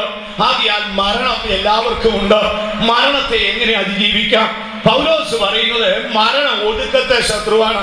എന്താണ് അതിന്റെ അർത്ഥം എന്ന് എനിക്ക് അറിഞ്ഞുകൂടാ. ചില ഗുണം പിടിക്കാത്ത പിള്ളേരെ ഇങ്ങോട്ട് വിളിക്കുമ്പോൾ അങ്ങോട്ട് ഓടിപ്പോകുമ്പോൾ ചില അമ്മമാരി ഭാഷ പറയാറുണ്ട്, എടാ ഒടുക്കത്തെ കുഞ്ഞെ നീ ഇങ്ങോട്ട് വാ. ഭാഷ വരാതായിരിക്കാം എങ്കിലും ആ ശൈലി ഇങ്ങനെ നമുക്ക് പറയാം, ഒടുക്കത്തെ മോനെ ഒടുക്കത്തെ കുഞ്ഞെ ഇങ്ങോട്ട് വാ. എന്നാൽ പൗലോസ് ഇവിടെ ഒടുക്കത്തെ ശത്രു എന്ന് എഴുതിയിരിക്കുകയാണ്. അർത്ഥം എന്തെന്ന് എനിക്ക് വ്യക്തമായി അറിഞ്ഞുകൂടാ. ഒരു കാര്യം സത്യമാണ്, മനുഷ്യന്റെ ഒടുക്കത്തെ ശത്രുവാണ് മരണം. ഒരു ദിവസം മരണം അട്ടഹസിച്ചുകൊണ്ട് ഒരു മഹാസർപ്പത്തെ പോലെ ആ ഭക്തനെ വിഴുങ്ങുവാൻ അടുത്ത് ചെല്ലുമ്പോൾ അവൻ ആത്മാവിൽ തിരിഞ്ഞു നോക്കി അവൻ അട്ടഹസിച്ച് ചോദിച്ചു, ഹേ മരണമേ നിന്റെ ജയം എവിടെ? ഹേ മരണമേ നിന്റെ വിഷമുള്ള എവിടെ? മരണത്തിന്റെ വിഷമുള്ള പാപം, പാപത്തിന്റെ ശക്തിയോ ന്യായപ്രമാണോ നമ്മുടെ കർത്താവായ യേശു മുഖാന്തരം ജയം തരുന്ന എന്റെ ദൈവത്തിനു സ്വന്തം. ദത്തെടുപ്പ് മാത്രമല്ല പ്രിയമുള്ളവരെ, പിതാവിലേക്കുള്ള പ്രവേശനം മാത്രമല്ല പ്രിയമുള്ളവരെ, കഷ്ടതയിലെ ജയം മാത്രമല്ല പ്രിയമുള്ളവരെ, ഒടുക്കത്തെ ശത്രുവായ സാത്താന്റെ മുൻപിൽ അവൻ അലറി വിളിക്കുമ്പോൾ പിശാചു മൗനം വീക്ഷിച്ചു. മരണത്തെ കണ്ടിട്ട് ചോദിക്കുന്നു, 1 കൊരിന്ത്യർ 15:57 വായിച്ചു, ഹേ മരണമേ നിന്റെ ജയം എവിടെ? വായിച്ച 56 വരെ. ഹേ മരണമേ നിന്റെ ജയം എവിടെ? ഹേ മരണമേ നിന്റെ വിഷമുള്ള എവിടെ? വിഷമുള്ള എവിടെ? മരണത്തിന്റെ വിഷമുള്ള പാപം, മരണത്തിന്റെ വിഷമുള്ള പാപം, പാപത്തിന്റെ ശക്തിയോ ന്യായപ്രമാണം, പാപത്തിന്റെ ശക്തിയോ ന്യായപ്രമാണം. നമ്മുടെ കർത്താവായ യേശു ക്രിസ്തു മുഖാന്തരം, നമ്മുടെ കർത്താവായ യേശു മുഖാന്തരം നമുക്ക് ജയം നൽകുന്ന, നമുക്ക് ജയം തരുന്ന ദൈവത്തിനു സ്തോത്രം, ജയം തരുന്ന ദൈവത്തിനു സ്തോത്രം. ഇന്ന് രാത്രി നമുക്ക് അതേറ്റു പറയാം, ഈ ലോകത്തിലെ കഷ്ടതയിൽ എന്റെ ദൈവം എനിക്ക് ജയം തരും. എന്റെ ആത്മീയ ജീവിതത്തിന്റെ അരിഷ്ടതയിൽ എന്റെ ദൈവം എനിക്ക് ജയം തരും. ഒടുക്കത്തെ ശത്രുവായ സാത്താന്റെ വിഷമുളേക്കാതെ എന്റെ ആത്മാവിനെ നിത്യതയിൽ കൈക്കൊള്ളുവാൻ എന്റെ ദൈവത്തിന് കഴിവുണ്ട്. എന്റെ ദൈവം എനിക്ക് അതിൽ ജയം തരും. ദൈവത്തിന് മഹത്വം ഉണ്ടാകട്ടെ. നമ്മുടെ സമയം അവസാനിച്ചിരിക്കുന്നു. ഇനി നമുക്ക് 3-ാം ഘട്ടത്തിലേക്ക് പെട്ടെന്ന് കടന്നു പോകാം. യേശു മുഖാന്തരം അടുത്തതായി നമുക്ക് എന്ത് ലഭിക്കുന്നു? ബൈബിൾ പറയുന്നത് യേശു മുഖാന്തരമേ ഒരു മനുഷ്യന് നന്മ ചെയ്യാനൊക്കത്തുള്ളൂ. നന്മ ചെയ്യണമെങ്കിൽ ഒരു യേശുവിന്റെ സാന്നിധ്യം വേണം. ഇല്ലാതെ നമുക്ക് നന്മയൊന്നും ചെയ്യാൻ ഒക്കത്തില്ല. അങ്ങനെയാണ് ബൈബിൾ എഴുതിയിരിക്കുന്നത്. ഹെബ്രായ ലേഖനം 13-ാം അധ്യായത്തിന്റെ 21-ാം വാക്യത്തിൽ വരുമ്പോൾ അവിടെ വിശുദ്ധ പൗലോസ് പറയുന്നു, ആടുകളുടെ വലിയിടയനായ യേശു ക്രിസ്തുവിനെ മരിച്ചവർക്കിടയിൽ നിന്ന് വിളിച്ചു വരുത്തിയ പിതാവായ ദൈവം അവനെ കൊണ്ട് നിങ്ങളിൽ നല്ല പ്രവൃത്തി ചെയ്യട്ടെ. അവൻ മുഖാന്തരം നിങ്ങളിൽ നല്ല പ്രവൃത്തി ഉണ്ടാകും. വായിച്ചാട്ട്, നിത്യനിയമത്തിന്റെ രക്തത്താൽ, നിയമത്തിന്റെ രക്തത്താൽ ആടുകളുടെ വലിയ ഇടയനായ, ആടുകളുടെ വലിയ ഇടയനായ നമ്മുടെ കർത്താവായ യേശുവിനെ, നമ്മുടെ കർത്താവായ യേശുവിനെ മരിച്ചവരുടെ ഇടയിൽ നിന്ന്, മരിച്ചവരുടെ ഇടയിൽ നിന്ന് മടക്കി വരുത്തിയ സമാധാനത്തിന്റെ ദൈവം, സമാധാനത്തിന്റെ ദൈവം നിങ്ങളെ അവന്റെ ഇഷ്ടം ചെയ്യുവാൻ തക്കവണ്ണം എല്ലാ നന്മയിലും യഥാസ്ഥാനപ്പെടുത്തി തനിക്ക് പ്രസാദമുള്ളത് യേശുക്രിസ്തു മുഖാന്തരമേ ചെയ്യാനൊക്കത്തുള്ളൂ. എന്തെങ്കിലും ഒരു നല്ല കാര്യം ചെയ്യണമെങ്കിൽ യേശുക്രിസ്തു മുഖാന്തരമേ ചെയ്യാനൊക്കത്തുള്ളൂ. ഓർത്തുകൊള്ളണം പ്രിയമുള്ളവരെ, നന്മ വസിക്കാത്ത ജഡത്തിൽ, പാപപൂരിതമായ ലോകത്തിൽ, ബലഹീനപ്പെട്ട സ്വഭാവത്തിന്റെ ദാസനായ ഞാനും നിങ്ങളും നന്മ ചെയ്യണമെങ്കിൽ എന്ത് ചെയ്യണം? അത് യേശുവിന്റെ സാന്നിധ്യം വേണം. അല്ലാതെ ഒരു നന്മയും ചെയ്യാനൊക്കത്തില്ല. കഴിഞ്ഞ കാലത്ത് എന്തെങ്കിലും നന്മ നിങ്ങൾ ചെയ്തിട്ടുണ്ടോ? ഉണ്ടെങ്കിൽ അത് യേശു മുഖാന്തരമാണോ? അങ്ങനെ എഴുതിയിരിക്കുന്നത്. കർത്താവായ യേശു മുഖാന്തരം നിങ്ങളിൽ നല്ല പ്രവൃത്തി ചെയ്യിക്കട്ടെ. ഒരിക്കൽ യേശു ശിഷ്യന്മാരോട് പറയുകയാണ്, ഞാൻ സാക്ഷാൽ മുന്തിരിവള്ളിയാണ്, നിങ്ങൾ എന്റെ കൊമ്പുകളാണ്. കൊമ്പ് മുന്തിരിവള്ളിയിൽ വസിച്ചിട്ടാണ് ഫലം കായ്ക്കും. ഇതുപോലെ നിങ്ങൾ എന്നിൽ വസിക്കണം, ഞാൻ നിങ്ങളിലും വസിക്കാം. ഞാൻ നിങ്ങളിൽ വസിക്കുന്നുവെങ്കിൽ, അല്ലെങ്കിൽ നിങ്ങൾ എന്നിൽ വസിക്കുന്നുവെങ്കിൽ നിങ്ങൾക്കേറിയ ഫലമുണ്ടാകും. യേശു മുഖാന്തരം നന്മ ലോകത്തിൽ ചെയ്യാൻ കഴിയത്തുള്ളൂ. കഴിഞ്ഞകാല ജീവിതയാത്രയിൽ നീ പ്രാർത്ഥിച്ചതും, നീ പ്രവർത്തിച്ചതും, നീ നന്മ ചെയ്തതും, നീ ദൈവത്തെ സ്നേഹിച്ചതും, ദൈവപ്രമാണം പാലിച്ചതും, വിശുദ്ധന്മാരെ സ്നേഹിച്ചതും, ദൈവത്തിനായി കഠിനാധ്വാനം ചെയ്തതും, നിന്റെ സഹോദര വർഗത്തെ സേവിച്ചതോ അത് യേശു മുഖാന്തരമാണ്. അല്ലാതെ നിന്റെ പ്രാപ്തിയല്ല. നന്മ വസിക്കാത്ത ജഡമാണ് നമ്മുടേത്. പൗലോസ് പറയുന്നു, ഒരു നന്മയും എന്റെ ജഡത്തിലില്ല. ബലഹീനപ്പെട്ട പരാജയപ്പെട്ട സ്വഭാവമാണ്.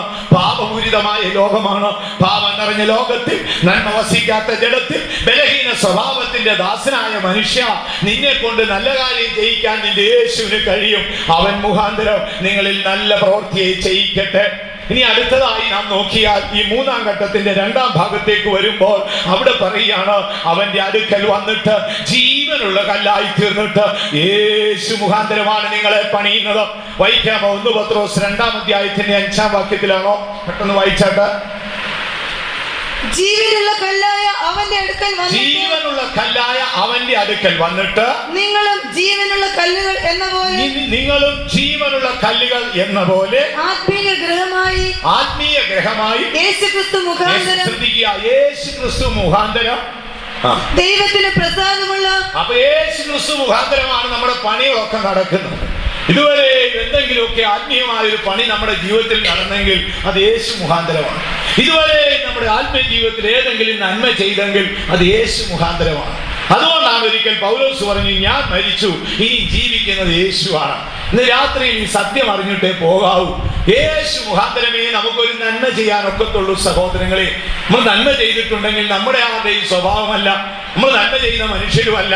ചെയ്തെങ്കിൽ ആ നന്മയ്ക്ക് പിന്നിൽ യേശുവാണ്. വിശുദ്ധ പൗലോസ് പറയുന്നു, ആടുകളുടെ വലിയിടയനായ യേശു ക്രിസ്തുവിനെ മരിച്ചവർക്കിടയിൽ നിന്ന് മടക്കി വരുത്തിയ പിതാവായ ദൈവം യേശു മുഖാന്തരം നിങ്ങളിൽ നല്ല പ്രവൃത്തി ചെയ്യിക്കും. ഇപ്പോൾ അടുത്ത വാക്ക് പറയുകയാണ്, ജീവനുള്ള കല്ലായ അവന്റെ അടുക്കൽ വന്നിട്ട് യേശു മുഖാന്തരം ദൈവത്തിന്റെ നിവാസങ്ങൾ പണിയപ്പെടുന്നു. കഴിഞ്ഞ കാലങ്ങളിൽ വിശ്വാസത്തിൽ നിലനിന്ന് ദൈവഗ്രഹമായി നാം പണിയപ്പെട്ടതിന്റെ രഹസ്യം നമ്മുടെ യേശു മുഖാന്തരമാണ്. അവിടെയും തീരുന്നില്ല പ്രിയമുള്ളവരെ. മരണത്തിന് അപ്പുറം നാം മടങ്ങി വരുന്നത് യേശു മുഖാന്തരമാണ്. 1 തെസ്സലോനിക്കർ 4-ാം അധ്യായത്തിന്റെ 14-ാം വാക്യത്തിൽ വരുമ്പോൾ അവിടെ വിശുദ്ധ പൗലോസ് പറഞ്ഞു, യേശു മുഖാന്തരം മരിച്ചവരെ മടക്കി വരുത്തും. വായിച്ചാൽ, യേശു മരിക്കുകയും ജീവിച്ചെഴുന്നേൽക്കുകയും ചെയ്തു എന്ന് നാം വിശ്വസിക്കുന്നു. എങ്കിൽ അങ്ങനെ തന്നെ ദൈവം യേശു മരിച്ചു, അടക്കപ്പെട്ടു, ഉയർത്തു, ജീവിക്കുന്നു എന്ന് നാം വിശ്വസിക്കുന്നു. എങ്കിൽ അങ്ങനെ തന്നെ ദൈവം നിദ്ര കൊണ്ടവരെയും, ശ്രദ്ധിച്ചോളണമേ, അങ്ങനെ തന്നെ ദൈവം നിദ്ര കൊണ്ടവരെയും യേശു മുഖാന്തരം അവനോടുകൂടെ വരുത്തും. ഇവിടെ എങ്ങും തീരുന്നില്ല പ്രിയമുള്ളവരെ. ദത്തെടുത്ത യേശു മരണനാളിനപ്പുറം നമ്മുടെ പ്രാണൻ പർദീസയിൽ വിശ്രമിച്ചാലും മശിഹാ മടങ്ങി വരുമ്പോൾ പിതാവ് അവൻ മുഖാന്തരം നമ്മെയും മടക്കി വരുത്തും. സ്വർഗത്തിലെ ആത്മീയ അനുഗ്രഹത്തെ നീതിയായ ദൈവം നമുക്ക് ദാനമായി തന്നിരിക്കുന്നല്ലോ. ഇന്ന് രാത്രി നമുക്ക് കൃപാലുവായ ദൈവത്തെ നമുക്ക് സ്തുതിക്കാം. അവൻ മുഖാന്തരം സ്വർഗം നമുക്ക് എത്രയോ നന്മ നൽകിയിരിക്കുന്നു. അവൻ മുഖാന്തരമാണ് നമ്മെ വീണ്ടെടുത്തത്. അവൻ മുഖാന്തരമാണ് പിതാവിങ്കിലേക്കുള്ള വഴി തുറന്നത്. അവൻ മുഖാന്തരമാണ് ഹൃദയത്തിൽ സമാധാനം ലഭിച്ചത്. അവൻ മുഖാന്തരമാണ് കഷ്ടതകളെ ജയിച്ചത്. അവൻ മുഖാന്തരമാണ് അരിഷ്ടതകളിൽ ജയം കിട്ടിയത്. അവൻ മുഖാന്തരമാണ് മരണഭയത്തിൽ നിന്ന് വിടുതൽ കിട്ടിയത്. അവിടെയും തീരുന്നില്ല സഹോദരങ്ങളെ. കഴിഞ്ഞ കാലങ്ങളിൽ നാം ചെയ്ത നന്മകൾ അത് യേശു മുഖാന്തരമാണ്. തുടർന്ന് നമുക്ക് യേശുവിൽ വസിക്കാം. കൊമ്പമുന്തിരി വള്ളിയിൽ വസിക്കും പോലെ നമുക്ക് രക്ഷകന്റെ സാന്നിധ്യത്തിൽ വസിക്കാം. യേശുവിനെ കൊണ്ട് സ്വർഗം നമ്മിൽ നല്ല പ്രവൃത്തിയെ ചെയ്യിക്കട്ടെ. ചില പ്രാകൃത മനുഷ്യർ കണ്ടിട്ടില്ലേ, സമൂഹത്തിൽ എല്ലാവർക്കും തലവേദനയാൽ പേപ്പട്ടിക്ക് തുല്യനായി നടക്കുന്ന മനുഷ്യനായിരിക്കും. എന്നാൽ അവൻ രക്ഷിക്കപ്പെട്ട കർത്താവിന്റെ മാർഗത്തിലൊക്കെ വന്ന ശേഷം അവന്റെ ജീവിതത്തിലുണ്ടാകുന്ന രൂപാന്തരം എത്രയോ അത്ഭുതമാണ്. ദൈവം അവനെ കൊണ്ട് നന്മ ചെയ്യിക്കുന്നു. രഹസ്യം എന്തെന്നറിയാമോ? ഉയർത്തു വന്ന യേശു അവനിൽ ജീവിക്കുന്നു. അതിലുപരിയായി നമുക്കൊരു ആത്മീയ ഗ്രഹം പണിതുകൊണ്ടേയിരിക്കുകയാണ്. നിവാസങ്ങളുടെ കവാടങ്ങൾ തുറക്കുമ്പോൾ രക്ഷകരോടുകൂടെ അവകാശം പ്രാപിക്കേണ്ടതിന് ഭൂമിയിൽ യേശു മുഖാന്തരം എന്നെയും നിങ്ങളെയും പണിതുകൊണ്ടിരിക്കുന്നു. അവിടെയും തീരുന്നില്ല പ്രിയമുള്ളവരെ. നമ്മുടെ പിതാക്കന്മാരെല്ലാം മരിച്ചു. മരണത്തിരശ്ശീലയ്ക്കപ്പുറം അവർ പർദീസയുടെ ഇമ്പങ്ങളിൽ വിശ്രമിച്ചാലും അവർ മരിച്ചു എന്നുള്ളത് സത്യമാണ്. ബൈബിൾ പറയുന്നു, കർത്താവായ യേശു മരിച്ചു എന്നും അവൻ മരണം വിട്ട് ഉയർത്തി ജീവിക്കുന്നു എന്നും നിങ്ങൾ വിശ്വസിക്കുന്നുവെങ്കിൽ മരിച്ചവരെയും പിതാവായ ദൈവം യേശു മുഖാന്തരം മടക്കി വരുത്തും. അതാണ് ഒരു ഭക്തന്റെ പ്രത്യാശ. ഞാൻ പറഞ്ഞല്ലോ, സൃഷ്ടി തുടങ്ങി നിത്യതയിലെ ന്യായവിധി വരെയും യേശു മുഖാന്തരം തുടരുകയാണ്. ഇന്ന് രാത്രി നമുക്ക് അഭിമാനിക്കുവാൻ, ഇന്ന് രാത്രി നമുക്ക് അവകാശപ്പെടുവാൻ ഒരേ ഒരു കാര്യം മാത്രം, എന്റെ യേശു മുഖാന്തരമാണ്. ഈ രാത്രിയിൽ നമുക്ക് നമ്മുടെ കണ്ണുകളെ അടയ്ക്കാം. പരിശുദ്ധാത്മാവിന് നമുക്ക് നമ്മുടെ ഹൃദയങ്ങളെ ഏൽപ്പിച്ചു കൊടുക്കാം. ദൈവം നമുക്ക് മനോഹരമായ ഒരു ആരാധന ഹോള് തന്നു. മീറ്റിംഗിന്റെ ആരംഭം തുടങ്ങി ദൈവത്തിന്റെ ആത്മാവ് നദി പോലെ നമ്മുടെ മധ്യ ഒഴുകിക്കൊണ്ടിരുന്നു. ഇന്ന് രാത്രി പലരും രോഗികളായി ദൈവസന്നിധിയിൽ വന്നിട്ടുണ്ട്. പലരും ലോകത്തിന്റെ കഷ്ടതകളാൽ പിടിക്കപ്പെട്ടിരിക്കുന്നു. ഇനി ചിലർ അരിഷ്ടതകളാൽ ബാധിക്കപ്പെട്ടിരിക്കുന്നു. ദൈവസിംഹാസനത്തിൽ നിന്ന് അവർ അകന്നിരിക്കുന്നു. അവരുടെ എല്ലാം ചോദ്യം, കർത്താവേ ഞാൻ എന്ത് ചെയ്യണം? ഇന്ന് രാത്രി നമുക്ക് ഏറ്റു പറയാം. എല്ലാവരും ഒരു നിമിഷം ഒന്ന് എഴുന്നേറ്റ് നിന്നാട്ട് പരിശുദ്ധാത്മാവിനെ ഈ രാത്രിയിൽ നമ്മുടെ ഹൃദയങ്ങളെ ഏൽപ്പിച്ചു കൊടുക്കുക. ആരും ദയവായി ദൈവസന്നിധിയിൽ മൗനമായി നിൽക്കരുത്. നിങ്ങളുടെ പ്രതിസന്ധി എന്തുമായിക്കൊള്ളട്ടെ. ഞാൻ ഒരിക്കലും ഒരു സിസ്റ്റർ ഇങ്ങനെ യൂറോപ്പിലേക്ക് പോകുവാൻ, ഓസ്ട്രേലിയയിലേക്ക് പോകുവാൻ അവളൊരു ഇംഗ്ലീഷ് എക്സാം എഴുതി 6 പ്രാവശ്യം എഴുതിയിട്ടും തോറ്റുപോയി. വളരെ ദുഃഖിതയായി തീർന്നു. മറ്റുള്ളവരുടെ പ്രലോഭനത്താൽ വീണ്ടും വീണ്ടും അത് ചെയ്യാൻ തുനിയേണ്ടി വന്നു. വളരെ പ്രയാസമുണ്ടായി. ഭാരപ്പെട്ട് എനിക്ക് ഫോൺ ചെയ്തു. എന്റെ ഓർമ്മയൊക്കെ നഷ്ടപ്പെട്ടു പോയ ഓരോ പ്രാവശ്യവും പണം നഷ്ടപ്പെടുന്നു. ഞാൻ വിധിക്കപ്പെടുകയാണ്, എന്ത് ചെയ്യും? ഞാൻ എന്താ എന്ന് പറഞ്ഞു കൊടുക്കണം എന്ന് അറിഞ്ഞുകൂടാ. ഞാൻ പ്രാർത്ഥിച്ചുകൊണ്ടിരുന്നു. പെട്ടെന്ന് ഈ ആത്മാവൻ ഈ വാക്കെന്നോട് പറഞ്ഞു, യേശു മുഖാന്തരം ജയം തരുന്ന ദൈവത്തിന് സ്തോത്രം. ഈ സഹോദരി എന്ത് ചെയ്യുന്നറിയാമോ? അവൾ ആ എക്സാമിന് ആ സ്ഥലത്തേക്ക് പോയി. പോകുന്ന വഴിയിലെല്ലാം അവൾ വാഹനത്തിലിരുന്ന് പറഞ്ഞുകൊണ്ടിരുന്നു, യേശു മുഖാന്തരം ജയം തരുന്ന ദൈവത്തിന് സ്തോത്രം. ആ ഏറ്റുപറച്ചിൽ സ്വർഗം കേട്ടുകൊണ്ടിരുന്നു. ആ 6 പ്രാവശ്യം തോറ്റുപോയവർ 7ാം പ്രാവശ്യം നല്ല മാർക്കോടെ ജയിച്ചു. എന്നെ വിളിച്ചിട്ട് പറഞ്ഞു, എന്താണ് എന്നോട് ഫോണിൽ ചോദിച്ചെന്ന് അറിഞ്ഞുകൂടാ. എന്റെ ആത്മാവ് ഒരു വാക്ക് പറഞ്ഞുകൊണ്ടിരുന്നു, യേശു മുഖാന്തരം ജയം തരുന്ന എന്റെ ദൈവത്തിനു സ്തോത്രം. ഇന്ന് രാത്രി നമുക്ക് ഏറ്റുപറയാം. നിങ്ങളുടെ പ്രതിസന്ധി എന്താണ്? നിങ്ങളുടെ പ്രശ്നങ്ങൾ എന്താണ്? കഷ്ടതയാണോ? പട്ടിണിയാണോ? നഗ്നതയാണോ? മാനുഷ്യ നിന്ദയാണോ? സാത്താന്റെ ബന്ധനമാണോ? സഹിച്ചൂടാത്ത വേദനയാണോ? നിരാശയാണോ? അല്ലെങ്കിൽ ആത്മാവ് മരുഭൂമിയിൽ അലയുകയാണോ? ഈ രാത്രിയിൽ എല്ലാവരും ഏറ്റു പറയണോ. ദയവായി ആരും അലസരായി ദൈവസന്നിധിയിൽ നിൽക്കരുത്. നിന്റെ വിഷയം എന്താണോ അത് നീ ആത്മാവിൽ കണ്ടുകൊണ്ട് നീ ഏറ്റു പറഞ്ഞോട്ട്, യേശു മുഖാന്തരം എനിക്ക് ജയം തരുന്ന ദൈവത്തിന് സ്തോത്രം. സമാധാനമില്ലാത്ത ആരെങ്കിലും ഇന്ന് രാത്രി ഞങ്ങളുടെ ശബ്ദം ശ്രമിക്കുന്നെങ്കിൽ ഈ രാത്രി നീ ഏറ്റു പറയുകയും, അവൻ ക്രൂശിൽ ചൊരിഞ്ഞ രക്തത്താൽ എനിക്ക് സമാധാനമുണ്ട്. രോഗിയായി കഷ്ടപ്പെടുന്നവരെ ഇന്ന് രാത്രി നീ ആത്മാവിൽ ഏറ്റു പറയുകയും, യേശു മുഖാന്തരം എനിക്ക് വിടുതലുണ്ട്.